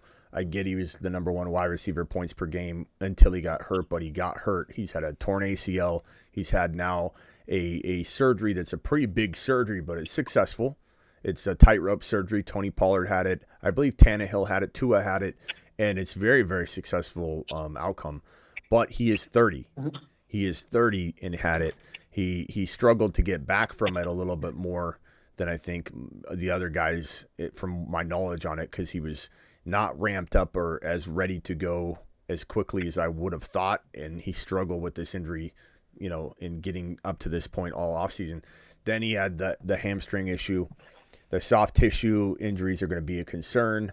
But he did look quick the other day. There was video footage of him sprinting on the sideline, and he did look actually spry, quick and fast. But the thing about being 30 is you can look amazing for one game, 2 games, 3 games, and then all of a sudden you get a hamstring injury. Like, it's not when you're 30. It's not like you always see things coming. They're not always telegraphed. Sure. Can everybody mute that's not on the phone? I don't know if that's Yusuf or if that's Will or if that's Stefan, but I got like this background noise and scratching and moving of the phone. And just everybody mute that's not talking right now, and I'm going to circle around the phone line. I appreciate that. So Kuba, I'm not going to talk you out of it. If Cooper Kupp's your guy and he stays healthy, he's going to ball out. If he stays healthy, he's going to ball out. He's just that kind of player, I think. Mm-hmm. But we really don't have evidence that he will for sure stay healthy at 30 years old. You know, like I do believe that if we really don't have a big sample size. The thing with Cooper is every time he touches the field over the last 2 years, he's getting 25 points. I know, but give me one full season other than the electric year where he did what we're talking about for a full season. He's had 2,000 yard seasons his entire career. 2. One was 1,100 yards, and it was top 10. You know, it was like 7 to 10 or whatever. So it was a good year. It wasn't a bad year. But he's only had 2,000 yard seasons, and he's 30 years old. I feel like there's safer options, whether it be Bijan, who I think is going to catch maybe 60. Like, how many receptions do you think Cooper Kupp's going to have? Like, packaging in a couple missed games, whatever. You know, let's call it. I can't even tell you. Let's just call it 120. He could have 100. Let's just over 100. Okay, let's just call it 120. Yeah. Let's say he has 120 receptions. Bijan might have 65, 70, you know, and 600 yards, 2, 3, 4 touchdowns. That's going to be just his receiving work, in my opinion. And if anybody thinks that's crazy because he's a rookie, rookies don't stop using the past to predict what's about to happen with a generational talent that is being force-fed the football through the air, that has highlight after highlight of touchdown receptions in his practice in scrimmaging. Like, every one of the last 2 or 3 highlight reels that from camp have been badly thrown, but bobbled touchdown receptions. You could say bobbled. That's bad. That means the quarterback's not accurate. He's pulling them in. And he's being used in the slot as a wide receiver. So all I'm saying is he could have a little less than half of Cooper Kupp's receiving line if Kupp missed like 2 or 3 games because he's 30 years old. Maybe he missed 3 games, 4 games. Like, that could be Bijan's receiving line. And I think Bijan maybe leads the entire National Football League in rushing yards and touchdowns on the ground. So if he has a 1,390, 1,450 rushing season on top of 11, 12 touchdowns on the ground, mixed with half of what Cooper Kupp's pulling in, you know, and maybe I'm wrong. Maybe Cooper Kupp has 140 receptions and 1,800 receiving yards and 17 touchdowns. You know, is it possible? Sure. But that feels like less probable with Stafford being a huge risk, with the Rams being questionable and Cooper Kupp being 30 with 2,000 yard seasons to his name, one of which was barely 1,000. The other was his amazing year. A lot of unpredictable things, I think. That's why I would go Bijan. Look, there are 4 picks to me that are worth the top end of fantasy football drafts in the first round. It's Chase, JJ, Bijan, and Kelsey. That's it. If I don't get those guys, I want down at 11, 12. I want to go double decker or Pollard in one of them. All right, hang tight. Mute yourself, okay. Kuba. I don't know if it's Kuba's phone. Just the reverb of my voice going in the receiver and through the mic or whatever. But please mute. If anybody else isn't muted, please mute. I know you might not think it's you, but we keep hearing it. It's constant. And, you know, if I'm going to have multiple people on the phone line, I need to make sure that we don't hear that over and over and over. Okay. I'm going to go over to Marsman Rock Out. Then I'm going to go to Big Tate. Then I'm going to go to Jay. And Stefan just hung up the phone. I don't know, that sound went away, so I don't know if that was you, Stefan, and that's why you hung up or whatever, but appreciate you calling in. Call back if you have another question. Let's go to Marsman Rock Out. Go ahead. Want to hear my trash team? I overextended myself. Yeah, go ahead. All right, quarterback, Kirk Cousins, Jordan Love, Sam Howell. Okay. Running back, Nick Chubb, Brees Hall, Kenneth Walker, Khalil Herbert, and Zamir White. Nice. Wide receivers, St. Brown, Evans, Dotson, Elijah Moore, Jameson Williams, Rice, and Samuel. That's pretty good, bro. I mean, And look, then- your QBs are crafty. Then tight end, Kermit, Fan Woods. Yeah.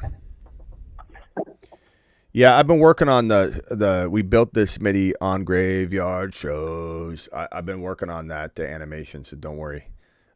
We had somebody in the past say we built this MIDI, and then I continued on graveyard shows.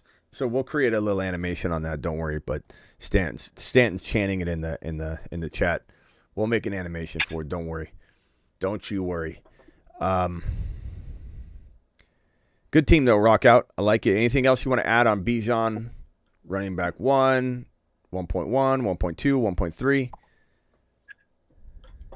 I mean, I'd be comfortable, like, taking even at 1, especially if you know your opponents are, like, running back heavy.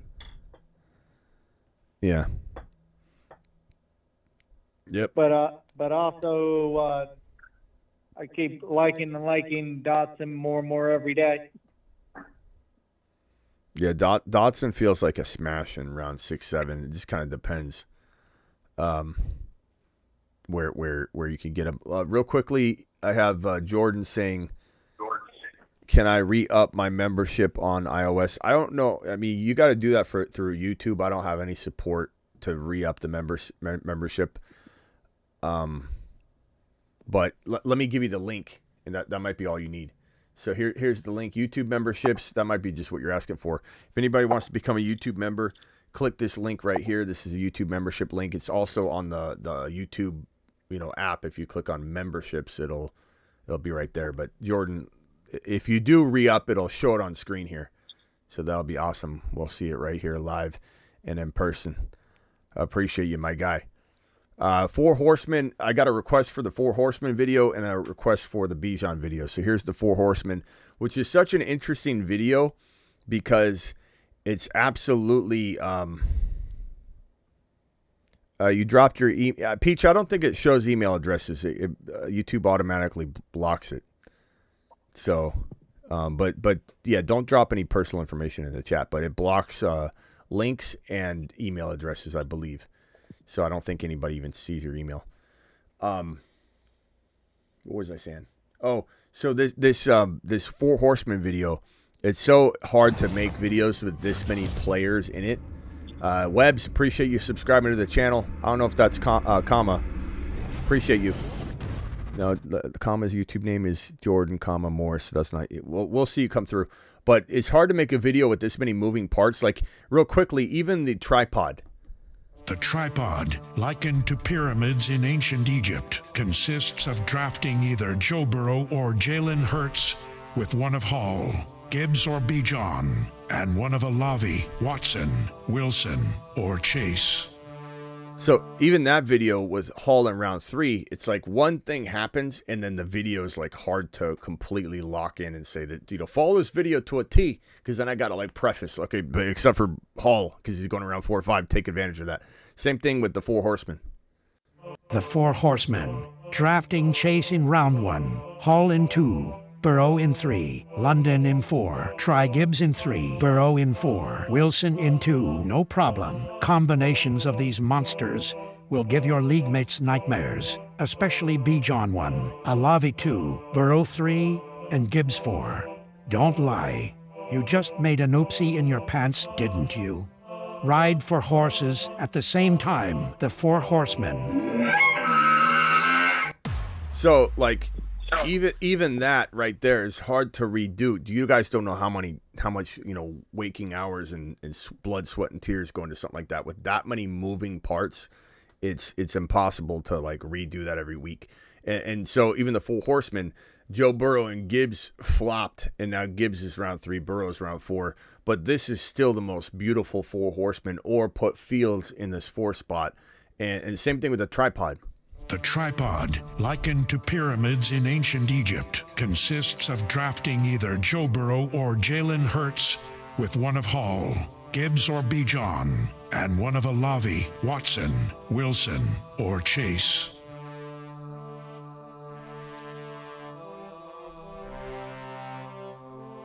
So we're obviously adding Fields to this one. We just haven't played it in a while.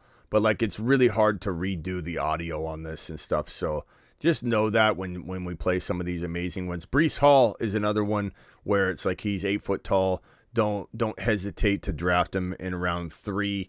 And then Hall went into round 2, and people were like, you can't get him at 3, Smitty. And then now he's not in 3 anymore. Breece Hall's now in 4 or 5. And it's like sometimes these things get jostled around. And one request for the Bijan video.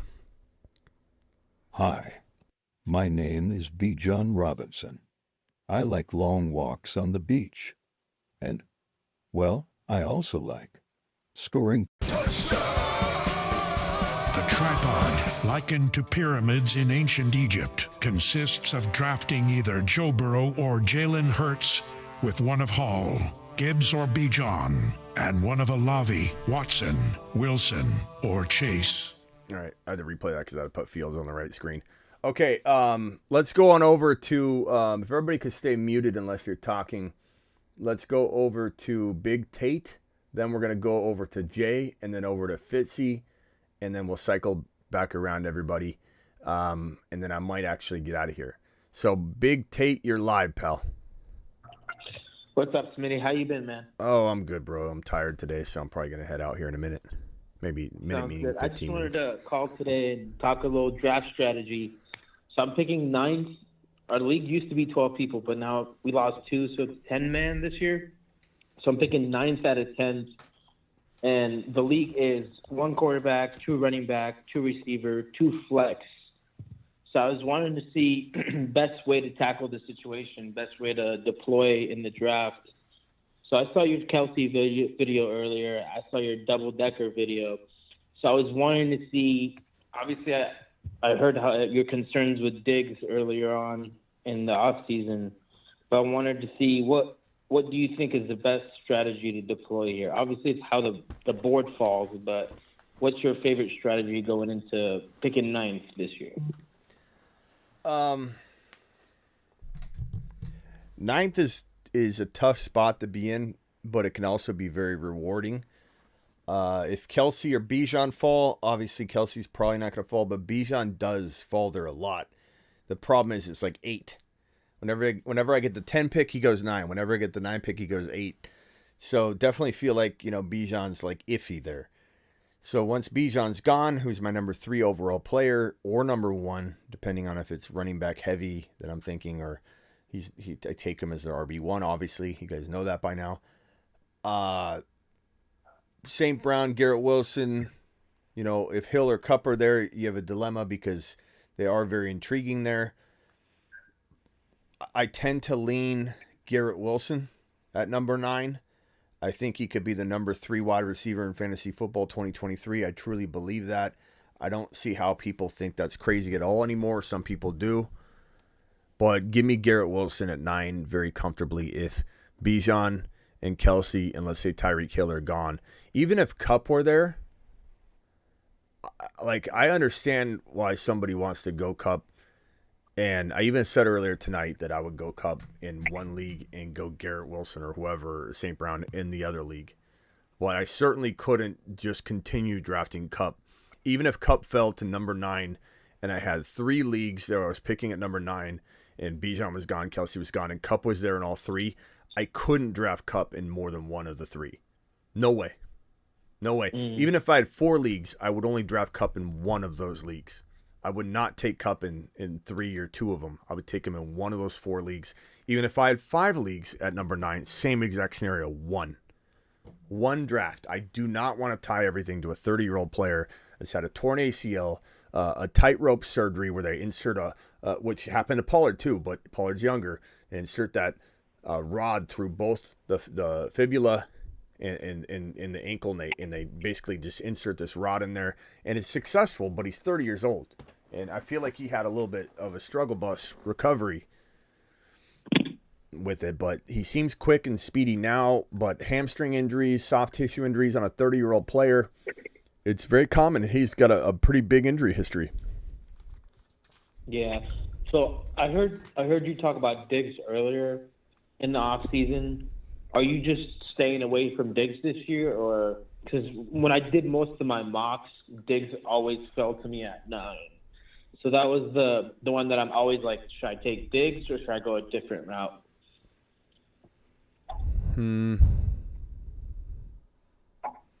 Don't put personal emails in the chat there, Peach, or whoever you're trying to do. You can't really communicate and organize a league in the chat. I just wouldn't do that. I wouldn't be putting that in there, Peach. Don't do that.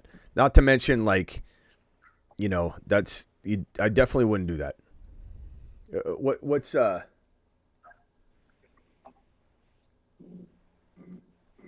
don't know what you guys are doing there. Anyway, what was the final question? I'm sorry, I got distracted. I was talking about Diggs. Are you just out on Diggs this year? I don't hate Diggs. I'm concerned about how there's so much hostility there between him and Josh Allen. I know they say they put it to bed, but Diggs was screaming and yelling at the end of last season. He was throwing a tantrum in the middle of the offseason. I just when it comes down to like everybody being very close in a tight knit group, it's not me hating on Diggs or saying I don't like Diggs.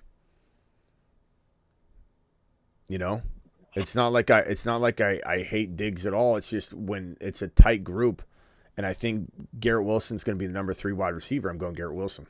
It's more about liking other players more. I don't hate Diggs. Diggs is a good player. He seems to think he can survive without Josh Allen. I certainly don't like Diggs in Dynasty because he's older too, and he wants out of Buffalo. He's going to learn really quickly that Josh Allen made him more than he made Josh Allen. He thinks he made Josh Allen. He's got a real big attitude on him, and I just like Garrett Wilson right now. I like St. Brown. I would rather have both of those guys than have Diggs with the turmoil and the ups and downs that I think the Bills will go through this year. They'll be very good. And Josh Allen's the kind of guy, like I always tell you, is going to be amazing one year, maybe amazing again the next year, have kind of an off year. He runs a lot. He's going to get banged up and miss like 6 games some years. And, that's just how I feel about Diggs versus other guys. But if all those guys are off the board, I'm at the 12, 13, 14 overall draft slot, and Diggs is still there. Obviously, I like him. Right? I wouldn't sit there and, let him fall. Gotcha. I got one more question. I was talking more tied to ends. How do you value Mark Andrews this year? And if you don't get Mark Andrews or Travis Kelce, what round are you going to target a tight end this year? Conquo in double-digit rounds, Kincaid in double-digit rounds, Cole Kmet in double-digit rounds, Waller in Waller could go in 6, 7, 8, in that territory. How do you rank the tight ends? Would you go Kelce, Andrews, TJ Hawkinson, and then Waller or Kittle, or who do you like the most tight end wise? If I'm not going Kelce in round 1, I'm probably just waiting. If I'll take Waller in the middle rounds, or I'll wait on the tight end, bro. I'm not a guy that takes Andrews in round 3. I'm not a guy that's going to take Pitts anymore. I like Pitts a lot. I really did. But I'm not going near Kyle Pitts this year, not at his cost of entry, unless he was to fall to like 7th round territory or 8th round territory, which he won't. But I wouldn't mind that. I just think that it's better to go after those big, guys that have the upside. Every year, somebody from outside the top 10 climbs into the top 6 overall. So, I would say Waller is somebody that I'm very intrigued by if he does fall. Like let's use a draft that I got as an example, and then I got to go on another caller. If we look at, let's say, this puppy 3, I'm going to pull up Waller, see where Waller is going to go. Waller went at number. He went at the end of the 6th round. No, middle of the 6th round. That seems okay, but Trevor Lawrence was after him. I'd go Trevor Lawrence if I needed a quarterback over Waller. Jahan Dotson was there. George Pickens was there. I would take all those guys over Darren Waller. So if Darren Waller fell past all those guys, the Pachecos, the Camaras, the Pickens, the Dotsons, those guys, which he doesn't always fall past those guys, I would be very interested in making him my tight end because I think that he's going to be the number one wide receiver on the Giants roster. So Gotcha. He's just very injury prone. It's the only problem. Gotcha. Well, I appreciate your time, man. Yeah. Thank you. All right, later. Appreciate you. All right. Have a good night. Later, Big Tate. Jay, you're up. Sorry about the wait, Jay. All good. What's up, Snake? Oh, I'm tired, bro. I can't even think straight anymore. I got you. Well, I'll try to keep this quick, but I'm in a very similar position to the guy in front of me, Tate. I also have the 9th pick, 10-team PPR. It's the standard league, so like QB, 2 RBs, 2 wide receivers, 1 flex. So I'm trying to formulate a strategy for that as well, and I'm loving the double stack video you made. So I'm liking going Garrett first round and then Amon-Ra second round. I think I'll be able to get Gibbs third round. But I guess my question is like round 5 through 9, I'm just trying to load up on RBs. And I wanted to get your take. Like, if I'm in the 5th round, do I take Brees? Do I take Kenneth? There's so many good options, and I just don't know. I'm trying to figure out, like, how to pick between those guys that are so close. Yeah, I mean, honestly, bro, team build matters. There's no answer. Everybody wants me, and I don't blame you. Everybody wants me to give you an answer. Do I go Brees Hall? Do I go Walker? Do I go Watson? Do I go Fields? But I mean, I have a combination of all those guys on so many different teams. Ultimately, my advice is to watch the video from 8 p.m. I go through every single round, and I tell you my favorite picks, and a lot of the questions that I think tie into what you just said, I answer in that. Like, Gibbs is my favorite 3rd round player, period. No ifs, ands, or buts, period. 4th round, favorite is Fields, and Burrow kind of tied Watson in round 4. In round number, let's see here. Round number 3, it's Gibbs for sure. I love Olave and Ridley. They don't always, or Olave doesn't always fall. Ridley usually does. These are great picks. And in round 2, it's Pollard and Wilson and St. Brown, all tied for my favorite 2nd round player. Round 1, it's without hesitation, Bijan Robinson, Jamar Chase, and Kelsey are also up there. Those are my 3 favorite picks in round 1. But will I draft? And if I go to round number 5, which I think applies a little bit more toward your question, round number 5, Walker, Hall, London. I emphasize very, very, very. Tremendously emphasize that Walker's my favorite pick in round number 5. So clearly I'm gonna take Walker over Hall if they're both here, and not to mention my 4 favorite picks in general in 2023, no matter what, are these gentlemen right here: Fields, Burrow, Walker, and Gibbs. But situation matters. There's no answer. There's no take this guy. You got to go with the flow, your team build, and all that.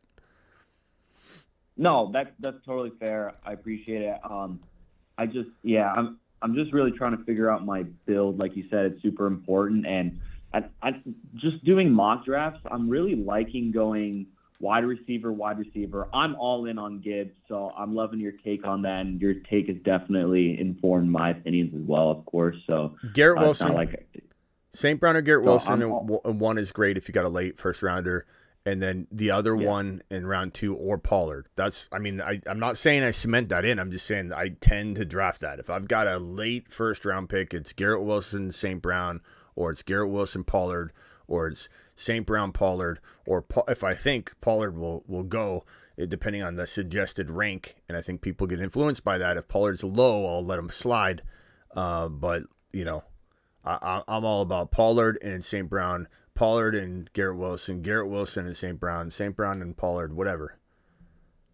My only issue is, so I like Pollard a lot in the 2nd as well, My only issue is I feel a little thin on wide receiver if I go Pollard in the second, because what I'm liking right now is going Garrett, St. Brown, then going Gibbs, who I think will be an RB1, and then going Ridley right there. So I have 3, wide receiver studs, and then fifth, sixth round, I could either get Fields or Trevor Lawrence, who have both of them I really like, and then getting a Kenneth. So I have Kenneth Gibbs, and then I got 3 wide receiver studs, and then I can, after that, in the next few rounds, I can pick up Monty, who I think will still be good, even though I think Gibbs and Monty will both be good. I can pick up Swift, Gervonta, those guys, and I feel like my running back room is still good. Whereas if I go Pollard in the second round, I don't feel as comfortable with, having maybe I like London, but I'm still not completely sure on him. I like Pickens. I'm not sure. I feel like it's more safe. I feel more safe having those 3 studs right out the gate versus, reaching for like a Hollywood or whatever. I hear you, bro. I hear you. All right, you think that's a valid strategy, right? Yeah. I think you can go 100 different ways. Those are all good strategies. Running back, wide receiver, 0 RB, robust RB, Kelsey early in round 1. Every single one of those strategies can lead you to victory. There's no set strategy. It's all best player available and flow. Don't cement yourself in to a strategy. Let best player available guide you, and abort any set plan, any set plan.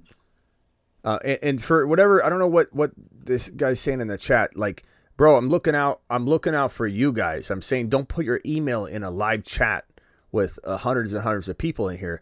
That has nothing to do with more than like, why would you want to do that? And Seth, you're just causing a lot of problems in the chat. We're only trying to look out for you, but like from the beginning, I don't know what you're so hostile. You're just so hostile. Block me then. At least we can agree on Bijan. Like, just be like a civil person in the chat. Like from the jump, I'm glad you found us, and this is a great community. I would assume you want to be a part of it, but like me saying, don't throw your email in the chat, and you're like, oh, it's a free country. It's a free country. Like, you do whatever you want, but there's a reason YouTube blocks it, because they don't want your email to be exposed to hundreds and hundreds of people. I mean, that's common sense not to throw your email into a live chat. That's the only thing. Like, why are you getting so angry at me? Or explain yourself, host. I don't know how to explain anything. Like, I'm in here just looking out for you, but you're in here trying to ruffle feathers around. And so, like, that's the only thing we're trying to do. Just like, relax, bro. Relax. You look. Travis even said and I agree with them. I've seen what you've been writing. You've been aggressive the entire time. Like, calm down.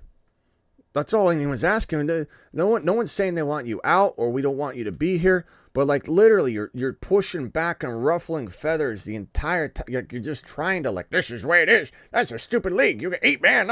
You can do it. That's an 8-man league. You're in an 8-man league. Like, just relax, bro. Relax. Anyway.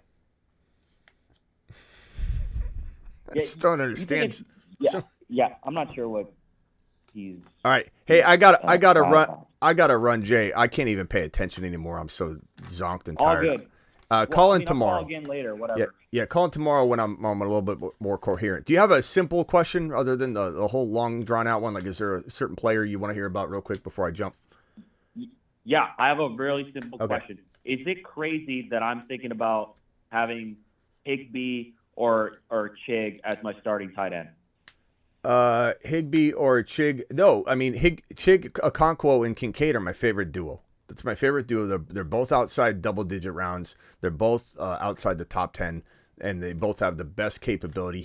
Those two, and probably Cole Kmet, of being inside the top 5 or 6 overall at the end of the year. Every year, outside the top 10 guy, one guy breaks into the top 5 or 6.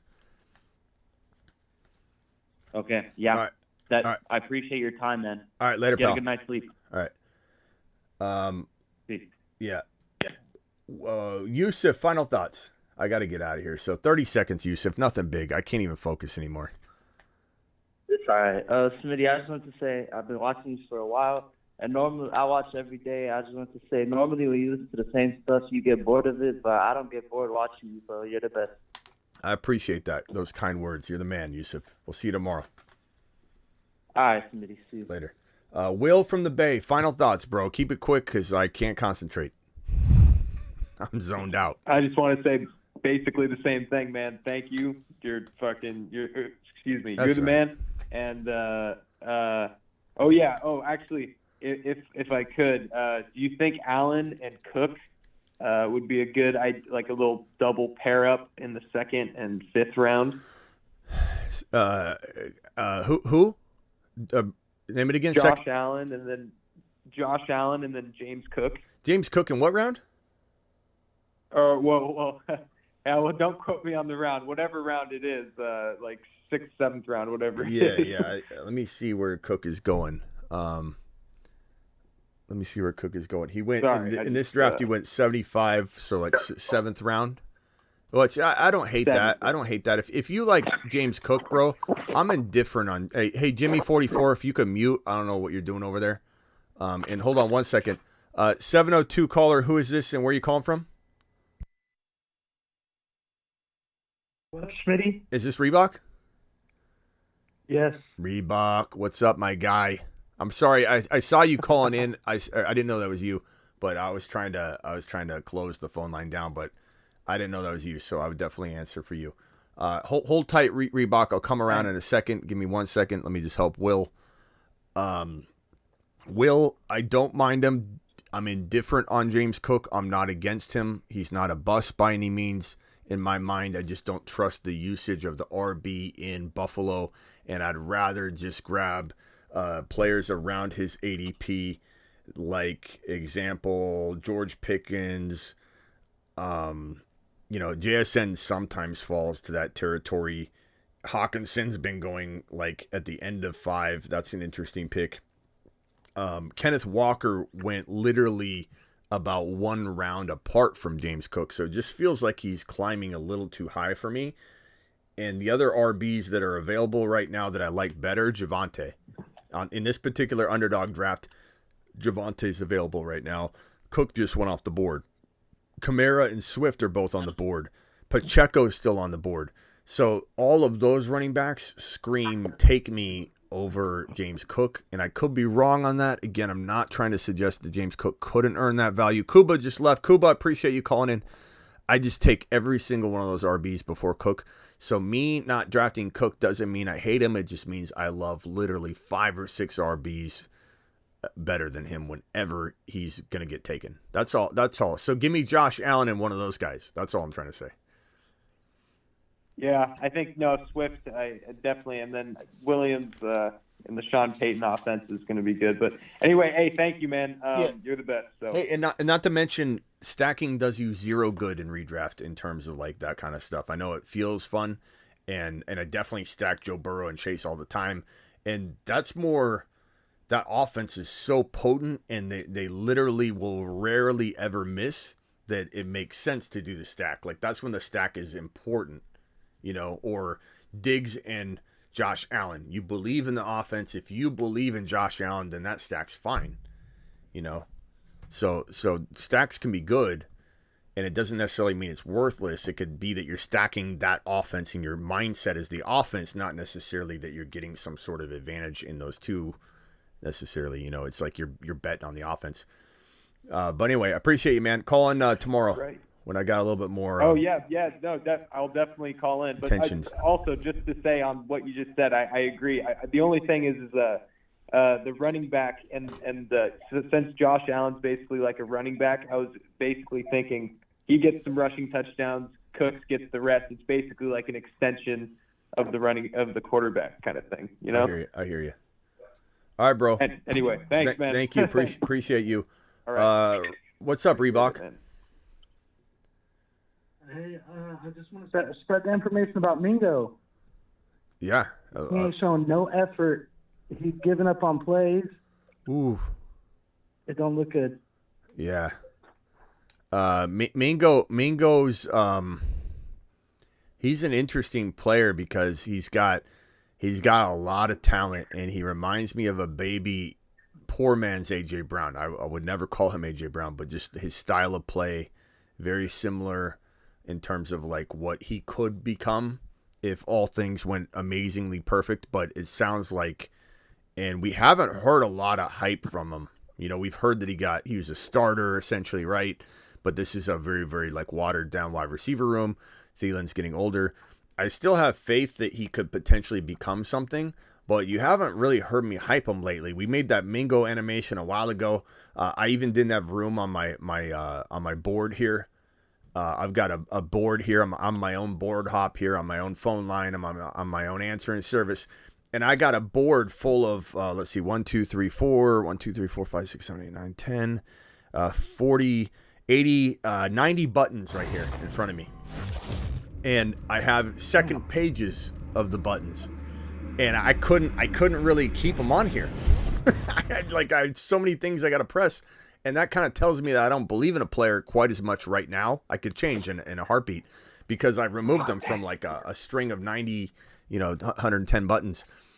I just feel like, I feel like we haven't heard anything positive, only like either nothing or negative things like you're saying to make me feel like Mingo is going to translate. You know who another guy was as good as really anybody coming into the NFL? Not some of the biggest, wide receivers like JSN and Olave and those guys, but like as good as Hyatt or as good at, has upside like those guys is Denzel Mims. Marvin Mims, the rookie this year that went to Denver, his brother who went to the Jets, he was really good.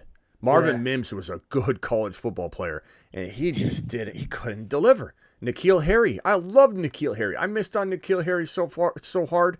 That was a guy I absolutely loved. ASU, a little bit of bias there potentially creeped in, but N'Keal Harry had so much upside and ability. And he could, first of all, Bill Belichick ruined him. Like, that guy got ruined very, very quickly. But there's certain players that don't translate no matter how much you like them. And Denzel Mims and maybe Jonathan Mingo, those are all players that it's tough to read them, bro. What was that? Somebody let one rip? Yeah, I think he might get buried this year, and then next year give him the off season. But I don't think he's gonna show up this year. Yeah, I don't know. I'm not sure. If anything, I'm just kind of ignoring him right now. I'm not really writing him off. I'm not calling him a bust. I'm not saying forget about him. But I rarely talk about Mingo right now. It's unfortunate. I was very excited about him, but give me Tank Dell. I'm talking up Tank Dell like crazy, and that's not changing. Tank Dell is a potential gem. And I also wanted to make a wager with you on like Scott Casey. Fishbowl. What? A case of Mexican Coke. I want to make a wager with you. A case of Mexican Coke. On our league? Yeah, Scott Fishbowl. Oh, Scott Fishbowl. Okay, yeah. Yeah. Hey, let's see what the crowd thinks of our two teams, side by side, maybe. So let me just pull it up on my phone here, because I have that. It's on the Sleeper app, right? So I know we're not playing this. I can't. Yeah. I wish we were playing on Sleeper, but let's see here if I can find the Scott Fish Bowl. All those guys in the Scott Fish Bowl. NFL. They love the old school, like, why don't you like MFL? My fantasy league. That's where I grew up on the app. Okay. Let's great for statistics, but that's it. Let's see. Poor Spencer. His team just with JT.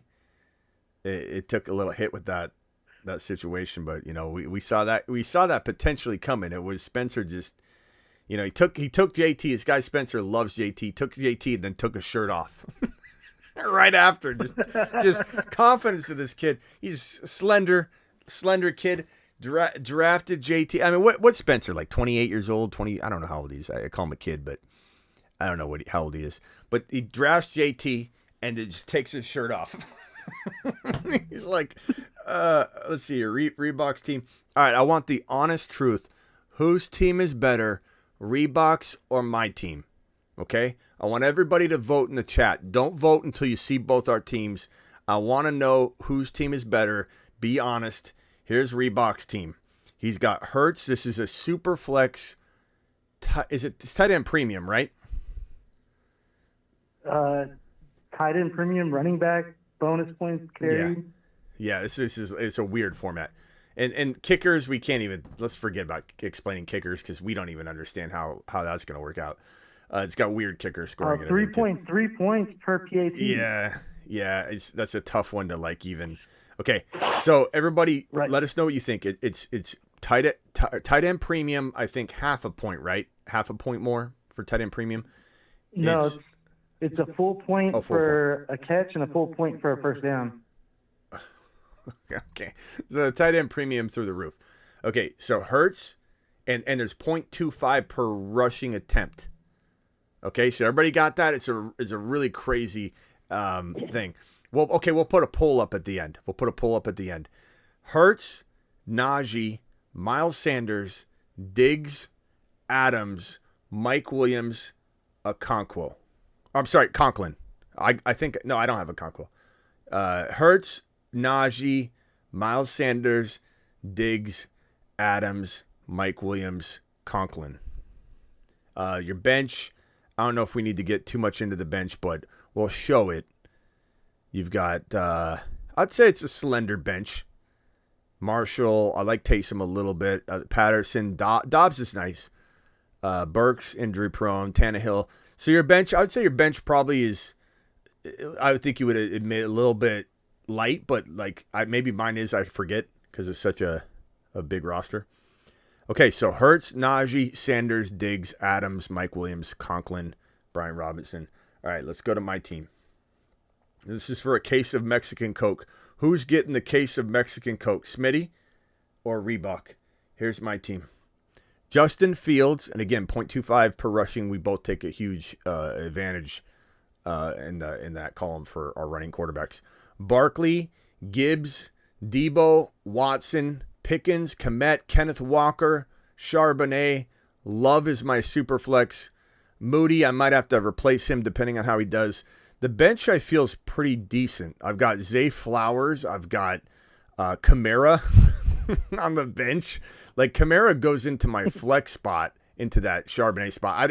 Charbonnet's in there. I don't think I can even set this lineup because somebody just added these teams just so we can look at it in a different format. So I can't even change my lineup, I don't think. So know that's why Charbonnet's in there. Kamara would be in my starting, my flex spot. Tank Dell is a good player. Zay Flowers is a great player for my flex spot. McKinnon, Zay Jones. Let's see. I don't even know if we need to do a poll. I think we could just throw people's names on here. Let's see what everybody says. AC says, not even close for me. Smitty's team, not even close, says J-Max. Smitty 100%. Smitty wins. I mean, we're in a biased territory here. Smitty to the effing moon. You know what's crazy about this team? It's one of the most glorious teams I feel like I've drafted this year, to be honest with you. I feel really good about it. And the projections, according to, I don't know who was it Football Guys or somebody, they have like a projection that gets pulled in and everybody looked at it. And it had me like it had me like at 3,000 rank or something. It had me so low. I had no respect whatsoever. What was that? Do you remember that, Reebok? Yeah, you were like 2,980, ranked 11th or something in our. I was ranked 11th in our league. Bad. I was ranked. They give me no respect for Gibbs. I get nothing for Watson. I got nothing for Pickens. These guys don't think Walker exists. They don't love Jordan Love at all. They're giving no respect to Kamara or Tank Dell or Flowers. They don't see anything coming. I'm sorry, Reebok. You lost the vote pretty hardcore. But this, it's crazy that they've ranked me number 11 out of our entire, and I think I know I'm biased, but I think my team is the best team in the draft or in our group of 12. But I like it. I mean, I couldn't believe, and in the draft order, if I remember correctly, it's super flex. I went Fields, Barkley, and I took Gibbs, and everybody was shocked like crazy. I remember when I walked up to put Gibbs on the board, and we live streamed this entire draft. It's on my YouTube channel. When I put Gibbs on the board in a super flex in round 3, I had like 3 or 4 people stop me and they said, "Smitty, like, Gibbs in this format? And I was like, what do you mean? And they're like, it's 0.25 per carry. Like, he catches passes, bro. And I said, well, how much do you get per and I knew the answer, but I rhetorically asked him, how many points do you get per catch? He goes, 1. And I go, what's 1 minus 0.25? And he goes, that's a good point. Go put Gibbs on the board. Slap Gibbs right on the board, bro. I was like, okay, so if he's going to run the ball a little less and catch more passes, I'll take the full point. I'll take the full point instead of the 0.25 all day long. Gibbs crushes in this format. And then my third pick, so I took Gibbs as the third. My fourth pick, I forget. Do you remember if I took Walker or... Yeah, you went running back. Yeah, that's what it was. I went Fields, and I went Barkley, Gibbs, Walker, Debo, Watson, Jordan Love, Pickens, I think, is the order I went. That squad's sick, bro. And the fact that I've got Zay Jones, McKinnon, Zay Flowers, Tank Dell, Kamara on the bench. I took Zappy just on a whim because it's super flex, and I thought whatever. Hey, But Smitty, what's Kamara's ADP on Underdog, roughly? I want to say, I don't have it on the top of my head. I could pull it up in a minute, but I want to say like 7th round. He's like 4th or 5th in ESPN. I know. It's crazy, man. It's all over the place. Where would you draft him at the highest? 6th round. I'd take Kamara in the 6th round easy. You want to take him at like number 52? That's what? 52 is... 4-4. Yeah, I'd take him. That's The like highest, four- the highest I would take him is probably like late 5, like at a turn. Where I feel like it's a 6th round pick. I'm not saying I love Kamara, but he is missing 3 games. It's not so much that he can't earn that. It's just in the 5th round, bro. We're talking about Walker still surviving in the 5th round, Fields in the 5th round, Burrow in the 5th round. That's a really, really nice round. So like he's in the group of, okay, now we're not really sure what we're getting, and we're going to try and find the best player of this remaining group. And I think that's where round 6 kind of comes into play, or at the tail end of 5. But I don't think I'd take Kamara in the 4th round. No, he's missing 3 games, and he's older. Smitty, when it comes, sorry to cut you off, man, but when it comes to RBs, just how Christian McCaffrey had 2 bye weeks last year because of the trade. Yeah. Sometimes I don't mind them having extra time off, man, because it kind of keeps them healthy. So I don't mind, especially if you're playing for the long game. There's pros and cons to it. The pros are he's older, so it could work out in a weird way. The con is usually when you don't play football, although he played in the preseason. So I kind of feel like he's not coming back from like a holdout type of, approach, where if you haven't played ball at all in the preseason, you haven't played ball at all until like week 4, and you come back from like a holdout, you usually get hurt, or you have a high likelihood of it. He played in the preseason. He's got out there. He's merely going to be missing for 3 weeks. I don't think that's a big deal. The fact that he's an older player and he's breaching that territory of age where playing a full season at an elite level is actually going to be pretty hard. I agree with you. I think it could be a blessing in disguise. You can also be out of sync, though. But he didn't look out of sync, and he played well in that game, and they drove everything through Kamara.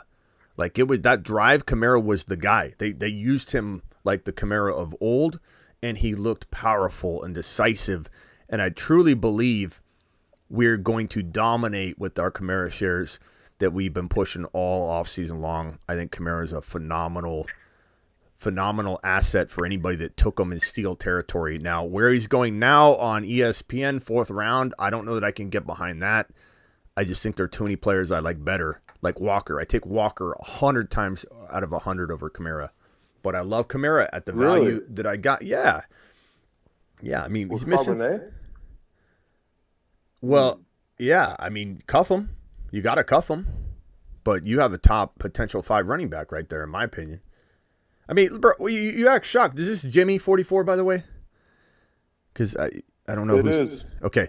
You act shocked when I said Kamara or Walker over Kamara, Jimmy, but I mean, you literally watch all my shows. My best 4 picks in all of 2023. One of them's Walker. Like, you think I'm not gonna say Walker, Jimmy? No, I'm not mad at you. I'm just saying, like, I'm cranking this content out for a reason. Working OT, and you come in here and you ask me what color are the drapes, and they've been in front of you the whole time. Because Walker's honestly, like, most of the times I agree with you. I don't know about Walker, man, because how talented Charbonnet is. Well, they're going to utilize Charbonnet. Pete Carroll is not a multiple running back guy to that degree where it's a timeshare. You know, look at Penny, and when he shifted over to Walker, you know, I realized Penny got hurt, but he wasn't going to necessarily just use the both of them. And the first thing Pete Carroll told Charbonnet on the phone was, you're going to play special teams. He didn't even he said, hey, young man, you're going to play special teams. It was like immediately. And so I'm not just saying that's where he's going to go.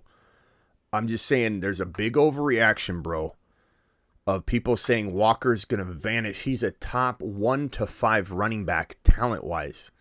He literally, if Charbonnet was not drafted onto the squad, who's a very good running back all on his own right, and I feel like I got kicked straight in the nads on draft day when I realized that one of my children, Charbonnet and Walker, were going to only succeed. One of them could.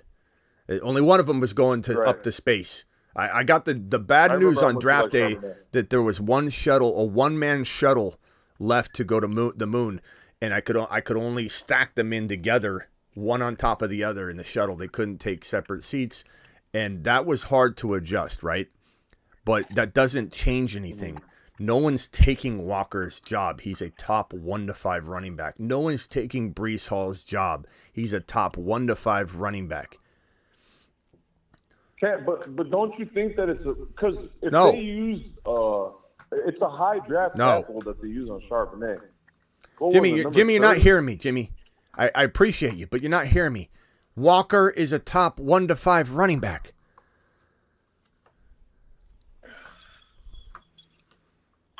Talent-wise, sure.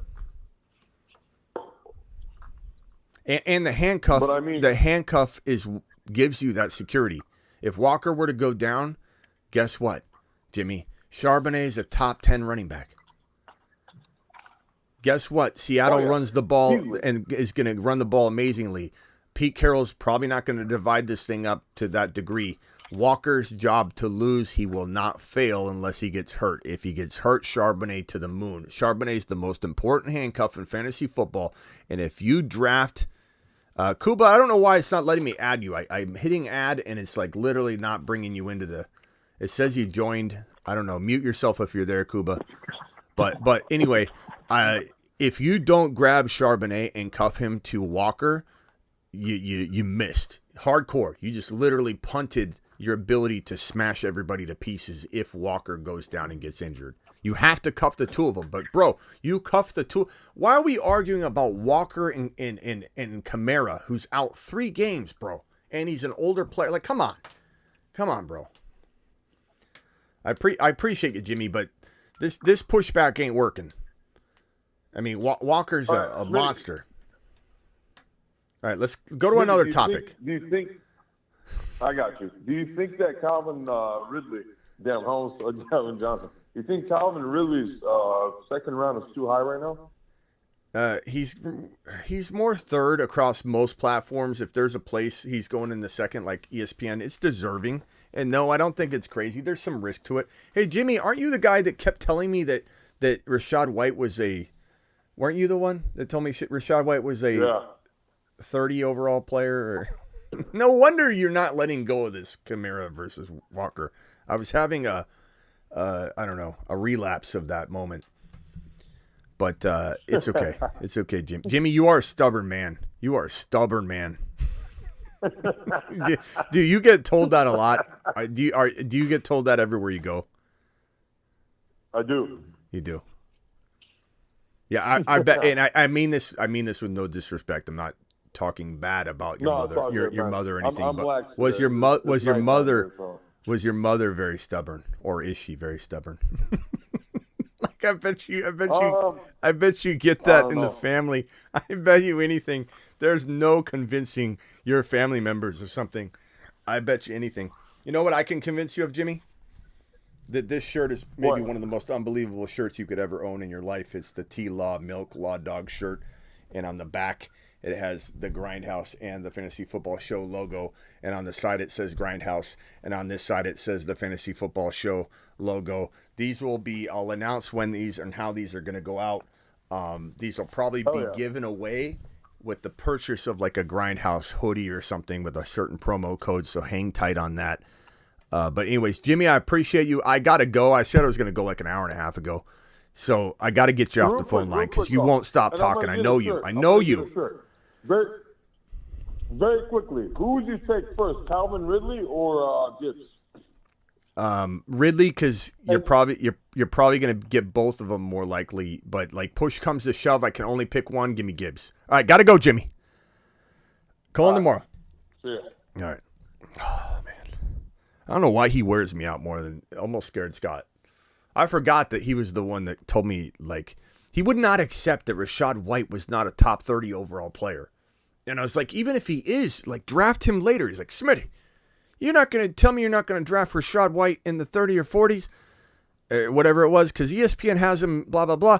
And I was like, bro, let it go. Rachaad White does not need to be taken anywhere but like 70 or 80 overall. Like, what are we talking about here? He wouldn't let it go. We went like an hour on it. And now here we are arguing over and over about Kamara versus Walker. Like, this isn't even a conversation to have. Don't draft on ESPN, Jimmy. ESPN brings the worst out of your ADP analysis. We just got to get you off ESPN entirely. You need to go to Underdog, promo code Smitty, so you can clean up with 80 overall value or 70 overall value of Rachaad White, and not to mention Kamara in the 7th round. Like, why not go there, Jimmy? Go there and clean up. I know you're stubborn and you don't want to leave your platform, but go over to Underdog, promo code Smitty, draft Kamara in round 7. It's the best thing for you if you believe in him. And I believe in him. You're talking about a guy that pushed Kamara probably more than anybody. And not only that, I was so negative on Kamara as well, and still telling people to draft him. All right, rock out. Final thoughts? Can you bring up the Wolfpack? Wolfpack. Yeah, I think I have that somewhere. Yeah, here we go. Wolfpack is, I forgot about the Wolfpack. The Wolfpack is kind of like, you could draft it, and really the 3rd round is no longer needed for Watson. We've got to change this Wolfpack animation. I can't even play the Wolfpack anymore. So the Wolfpack just got a whole lot better. The Wolfpack is now round 4 for Watson and round 5 for London probably. So it is Garrett Wilson. Wow. The Wolfpack is now Jahmyr Gibbs in round 3. Let's work this out real quick. Rock out. This is a great topic. Let's see here. So Wilson in round 1, Olave in round 2. Okay, let's make this smaller. We're gonna go Gibbs in round 3. This looks unbelievable. Okay, so let me make London a little smaller. Move him over here. Round 5. Wow, this is gonna look nice. We might have to redo the video on this one, Rock out. This could be a really, really good Wolfpack now. The Wolfpack of 5 instead of the Wolfpack of 4. This is going to look nice. I don't know if I think I probably built a team like this before, but I don't know that we've mapped it out quite like this. Okay, so Watson in 4. Let's go. Okay, so we're going to go. Let me move over here. I got to move in between here to even fit it. Gibbs in 3. Kuba, I don't know what you're doing. You keep like dropping off the line and adding on the line and drop. What are you doing, Kuba? Kuba, what are you doing? What are you doing?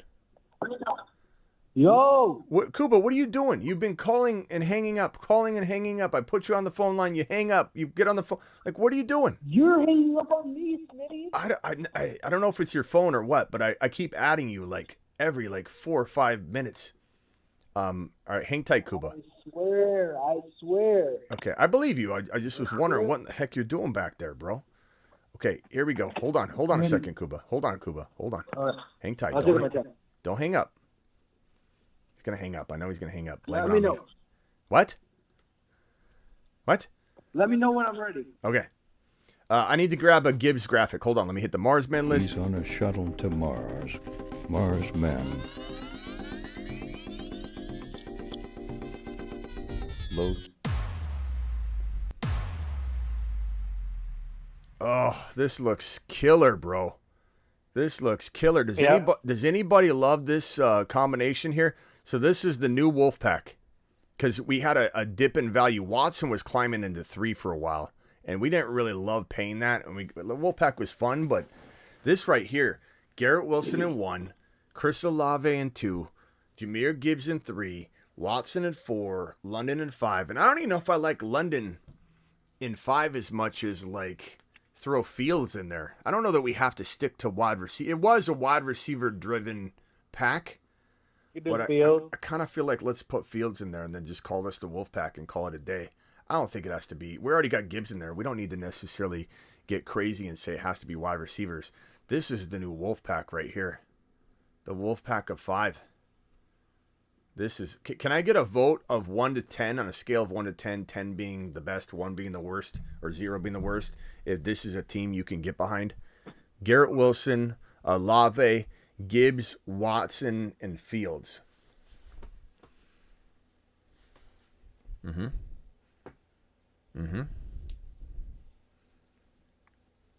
I kind of feel like if you even got Ridley in 4, I don't think he's going in 2 and 3 now. But sometimes it depends on the platform. Yeah, Ridley's not falling to 4 on average. That's good. That's a good squad. What about Walker instead of Watson? Is that better? Yeah, try Walker. What about Hall instead of Fields? I mean, you could do that. I like Fields better though. I mean, I love Hall, but Fields is. You move Watson and then put Walker and then go Fields.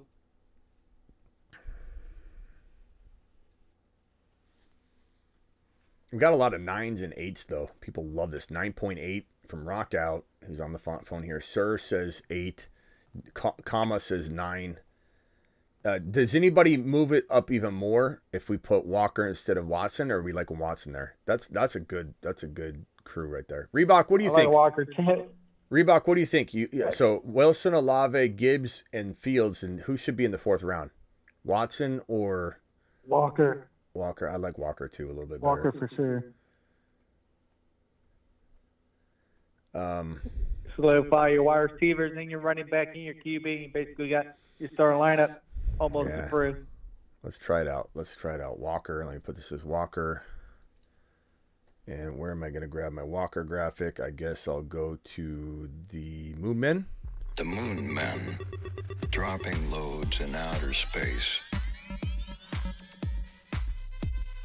Where is my Walker? Space Monsters. Guy Walker. There it is.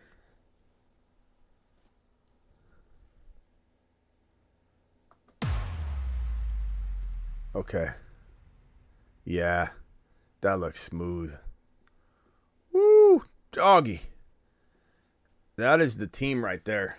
I mean, we draft all the time, to be honest, but like just seeing it in a lineup and replacing them officially in the Wolfpack, that's nice. That is nice. And you could say, yeah, what if your draft slot allowed you to get St. Brown? And then you could even say Pollard instead of Olave. You could go 100 different ways, but good Lord. That'd be amazing. Able to get Wilson and St. Brown. Yeah, it'd be crazy. I feel like you can't probably do it with a late third or a late third round pick though, with Gibbs. So it kind of probably would require a little bit of a baby reach on Wilson, and then you take in Olave in the middle of the 2nd round. So it would be hard to get St. Brown in this done because of where Gibbs is going. Maybe like middle. Yeah, so that's why St. Brown might not work. But yeah, that's good.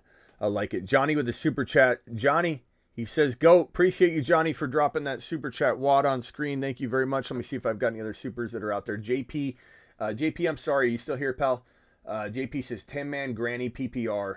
Robinson, Bijan Robinson, Pollard, I love it. Gibbs, Higgins, Lawrence, Watson, Pickens, Dotson, Flowers, Kincaid, Deuce Vaughn, free $100 in a granny league.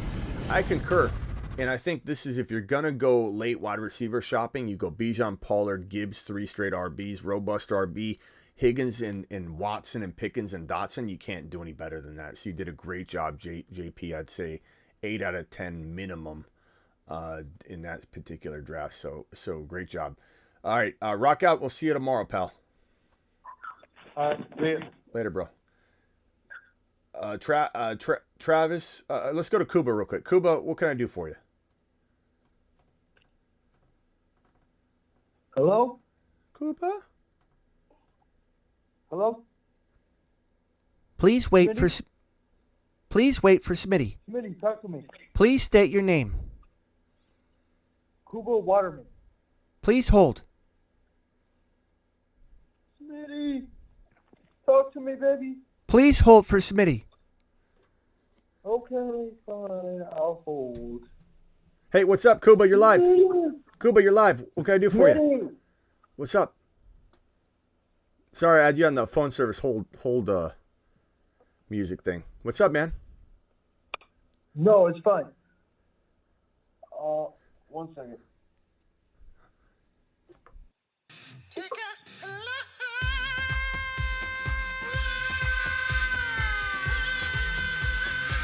Hey, Kuba, don't let me keep you. Yeah, all right, Smitty. Look, Yeah, Kuba. this is a trade I just made last night. Jamar Chase, Devontae Smith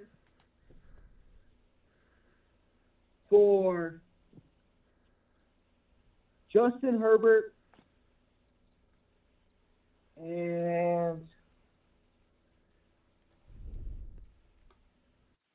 Finish him. I'm trying. Call terminated.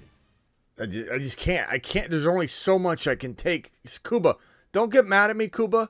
I love you, pal. I don't want you to get all upset. Smitty hung up on me and everything. But, bro, listen back to... Go rewind the show and watch that segment and tell me how painful that was. It was like taking a massive dump. And I had to do it. I couldn't... I gotta go, bro. I gotta go. Travis, go ahead. Final 30 seconds or so. God. Yeah, I was just calling. Isaiah was in the chat asking about like the times you were on, and we were telling him. But could you just list off the Instagram groups he should join? List off the Instagram groups. For who? For Isaiah, does he have to like just join the fantasy football one, or is that going live one for everybody? Or oh yeah, okay. So yeah, if you want to leave voicemails on the daily, go to Instagram, click on the subscribe button on my Instagram for $4.99 a month. It's half a cup of coffee. It's half a tank of gas these days. You can leave daily voicemails in my voicemail group. By the way, I actually have a couple of those. Do you guys mind 1 second? Let me play those real quick and then I'll record it. You can hang up. Reebok, if you got to go or something, hang up. Don't worry about it. But let me play these real quick. Thank you for reminding me. So, let's see here. This is the first one from Mason. Hey, Smitty. I was just wondering a good ADP you like for Darren Waller this year. Thanks. Darren Waller. Great question, Mason. And for those that don't know, I hit the record button. I leave it in the group, and then I tag you so you don't have to go hunting through a show to get your answer. But if in this recording right now, so you can see it recording right now, I'm leaving him a message. And I'm going to tag him after. So you can watch the answer and question and answer on the show, and you can ask daily voicemails on the 8 p.m. show. Waller seems to be great around like 6-7. However, do I like a Conquo Kincaid more in double-digit rounds so I can use that 6th-round pick on a Swift or a Dotson or, T. Law if I need a quarterback? Yeah. And Waller's kind of injury-prone, so I'm intrigued. I might want to own Waller in 1 or 2 leagues out of 10, and I do want to. I think he could have that good of a year, but I'm going to be careful with it. And so that was for Mason. And so now I'm going to tag Mason in there and put an @ Mason and drop that, and that way he can listen to it in there. And Great question, Mason. And for those that don't know, I hit the record button. I leave it in the group. So that's a great way to get your question answered every single day on the 8 p.m. show. This one's from Deckard. I'll make it shorter. Who do you like to pair with Fields better? DJ Moore in 4, Commit in 10, or Khalil Herbert in 11? DJ Moore in 4. I'll make it shorter. Who do you like to pair with Fields better? DJ Moore in 4, Commit in 10, or Khalil Herbert in 11? I like probably Khalil Herbert the most of that value. I like DJ Moore a lot. I'm more on DJ Moore round 5 than I am round 4. So if I had to pick one, I'm sorry, I wasn't recording. Deckard, I'd have to say Khalil Herbert's a little bit better value. Not that I don't love pairing DJ Moore, but fourth round I think is a tad early, just a tad. I mean, maybe not. I mean, DJ Moore's pretty deep. It depends if it's like late 4 and who's on the board, really. But I could get behind it. I just think I love DJ Moore as my 5th drafted player, but I don't love that value as much as Khalil Herbert super late. So that was for Deckard. Appreciate Deckard, and let me tag him on this. And I think there's one more in the voicemail group for today. And you guys can leave these. Kuba, hold on a second. Here's this one. Hey, Smitty, I got Fields. Would you trade him for Burrow? I have Chase and his PPR. Thanks. I honestly don't think there's a right answer to this one. Fields and Burrow are both on my best 4 picks of fantasy football 2023. I love them both for different reasons. They're absolute monsters. And honestly, I mean, I could go back and forth and just, make up something or tell you that I'm getting 50% Burrow, 50% Fields. And there's nothing wrong with not having them together. And like if Burrow went down, or if Chase went down, Burrow would lessen and Fields can still ball out. And so there's pros and cons to it. I wouldn't give up anything. If you want to make the swap, I don't blame you. I love Joe Burrow. He's going to have an amazing year. They're both going to be top 1 to 5. You just kind of got to pick your poison, bro. There's no real answer to it. I wish I could give him a better answer, but there really isn't. I'd just be making shit up on that one because it is absolute. Let's see here. Who was that? Was that Big Howard? I think that was Big Howard. So I'm going to tag Big Howard. So that's how it works. It's really awesome. It's a great way to not only create content for the show, but I record it so you don't have to go hunting for it. You can miss the show and you'll still get tagged on Instagram in a private chat group with a bunch of people in there that are like-minded like you. And the texting in this chat group, again, you go to Instagram, my profile, The Fantasy Football Show, you click subscribe for $4.99. After you buy it, DM me or email me at thefantasyfootballshow.com. Click the contact button, email me and let me know you purchased, and I'll throw you into this chat group and you can text each other. I don't really respond to a lot of the texting part. As you can see, people will have like big old long conversations like, what do you guys think of this? Anybody want to join a league with me? And that all kind of happens between the group in there that are paying the $4.99. You're like-minded people. It's not a bunch of money, but you're paying good money for a service, right? So you're going to take it all seriously. So you got a bunch of like-minded people there to help answer questions and bounce ideas off. So it's like a little community. And on top of that, any voice messages you hold down the mic, that's for me. And I play it, record it, and it creates content for the show. So go check that out. Travis, thank you for reminding me of that. Kuba, hurry up, bro. Yeah, I'll jump for 1 second. Go ahead. Hold on, Kuba, hang tight. Go ahead, Travis. I think it was KC was asking if you could just on the way out hit the Brees Hall animation. I'll end the show. I'd let you know. I'll end the show with Brees Hall. I will. All right. I'll watch the rest off the phone, Smitty. I'll talk to you later. Oh, you got anything else, Travis? No. I think that's it. Oh, that last voicemail, was it Howard or was it Deckard? Big Howard was the last one, I think. Okay. I was just making sure. All right. No, I'm all set. I'll jump. I'll talk to you tomorrow. I think it was. Okay. All right. Later, pal. Later. All right. Bye. Before I go to Reebok and end the show, Kuba, what's up? Yo, Smitty. Yeah. I don't know how you're going to convince everyone else, but you have to. Brees Hall and Kenneth Walker are league winners. Yep. Anyone? Who else? I really can't think of anyone else right now at the second. Everyone who's going later in drafts than they should be are league winners. But Kenneth Walker and Breece Hall especially, they're gonna win leagues 100%. 1,000,000%. You can't bet against Kenneth Walker or Breece Hall. Both of them. There's not much else I can say. There really isn't. They're gonna win leagues. Breece Hall and Kenneth Walker, they don't need usage. Both of them. Neither of them need usage to score fantasy football points. All they need is a couple blockers and some space. That's all they need. And they need one of those per game to get you a solid fantasy score. Hey, I have a question. Denny's from like the New England area. Where was your mom 22 years ago when Denny visited town? I kind of feel like you and Denny are related. You know what I'm saying? I got no idea what you're talking about. You don't know Denny? Nope. You and Denny Not sound at all. identical, bro. I'm just wondering if Denny might be your dad, your papa.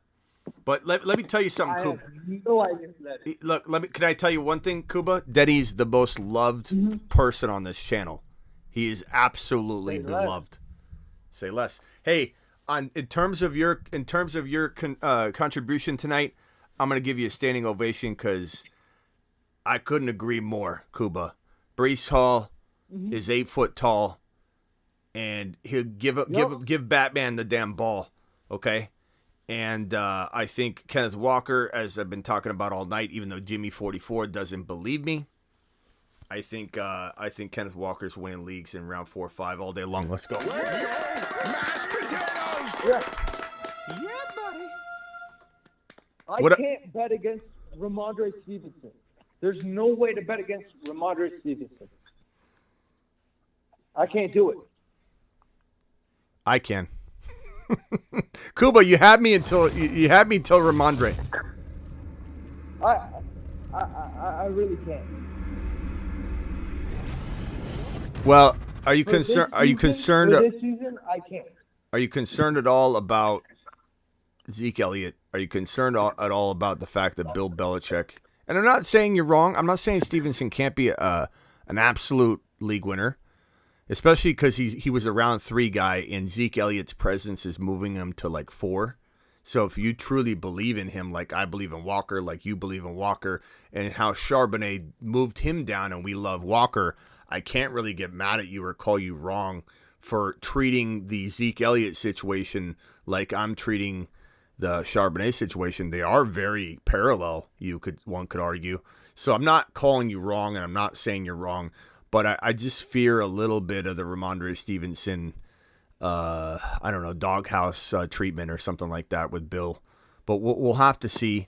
I don't hate the take. I just don't necessarily love him over other players in that like 4.1, 4.3, 3.10 territory.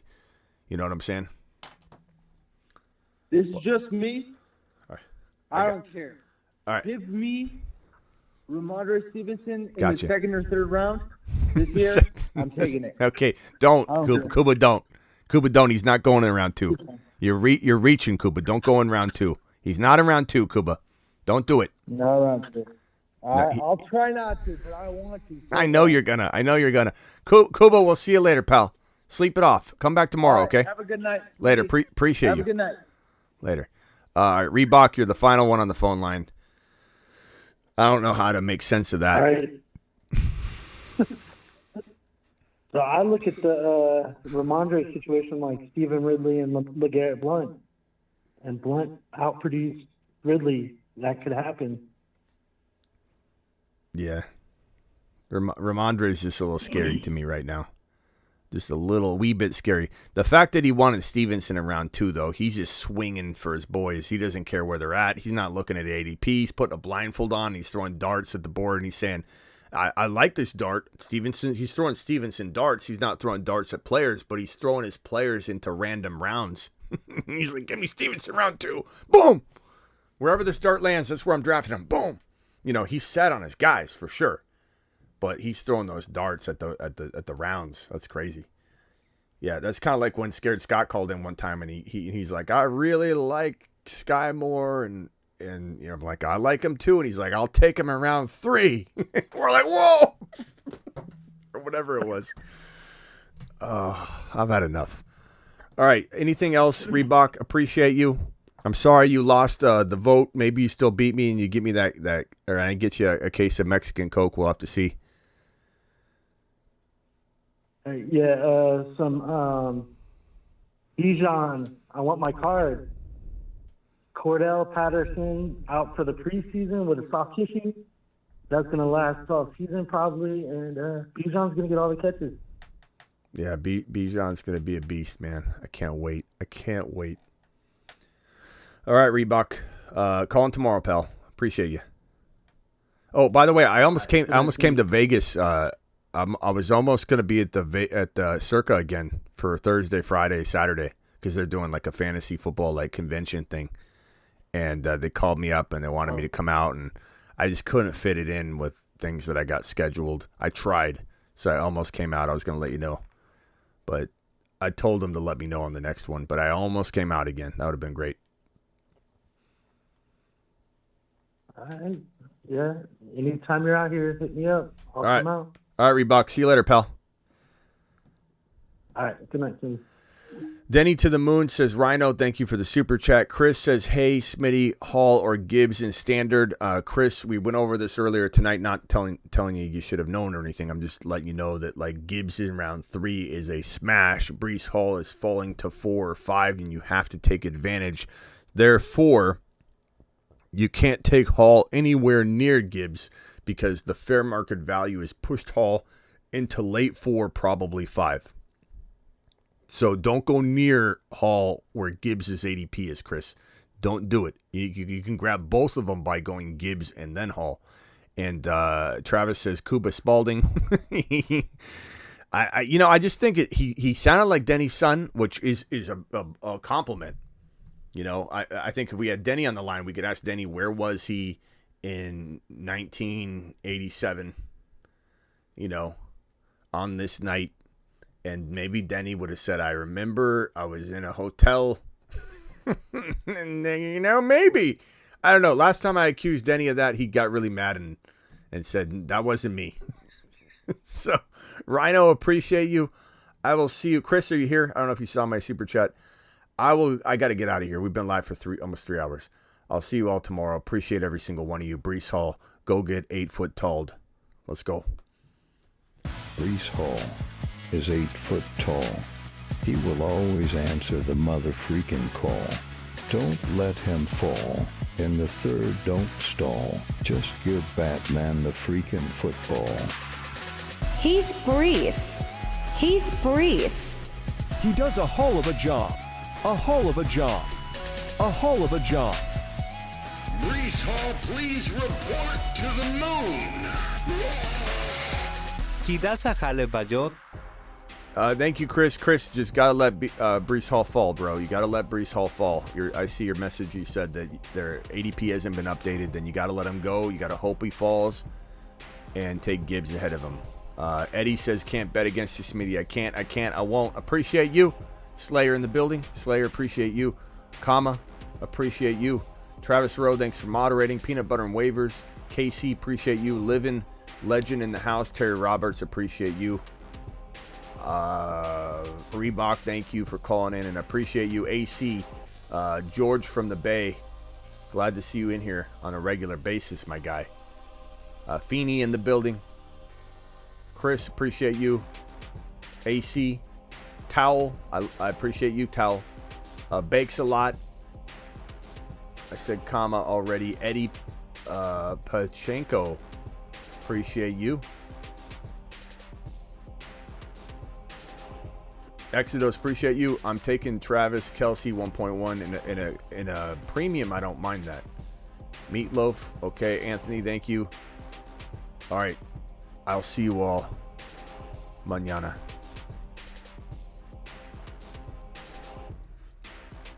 Peach, we'll see you later. And Peach, I wasn't mad at you earlier, by the way. Let me just, Peach, I wasn't mad at you earlier. I was looking out for you guys. I'm just like, you know, I got a Discord. Go to the Discord, thefantasyfootballshow.com. You guys want to try and organize leagues or whatever, just click on the Discord button. It's at the very top right of all of this on my thefantasyfootballshow.com. There's a Discord button. Click that. That's the best place to try and organize a league. I just think it's a better place to be dropping, you know, things like that. So that's the only reason I was saying what I was saying. I'll see you all later. Peace out. And thank you for the gifted memberships as well.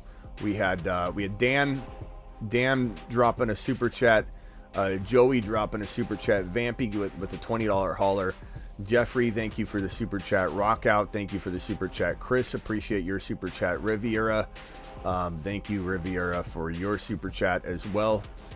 Thank you, Chris, appreciate you being here, pal. I love that Chris was brought in by, who was it? For Reebok. Reebok brought him in. Reebok, thank you for bringing people in. Chris and Reebok. And I'm in Chris's league, too. That's right. Chris, Reebok, and I are in a league together. That's awesome. Joey. Matty boy. Appreciate my boy, Matty. Elevation, appreciate you dropping the double wad on screen. Vampy dropping another $5. Vampy said he couldn't hang out. He's here a long time, so I appreciate him being here. Jarrett, you never called in, and I'm very, very proud of you, Jarrett. You drafted amazingly on your second draft. You took the advice to heart. JP in the building. Thank you, JP. Johnny. Chris dropping a super chat. I think that was his second. Rhino, thank you for your super chat. Denny to the moon. And then gifted memberships tonight. We had Double A dropping a 10 wad on everybody. Double A is my guy. Let's do this tomorrow. Same bat time, same bat channel, 8 p.m. Eastern, Monday through Friday. You know how we do it, graveyard style. Graveyard to the moon. Get breezed. Get breezed.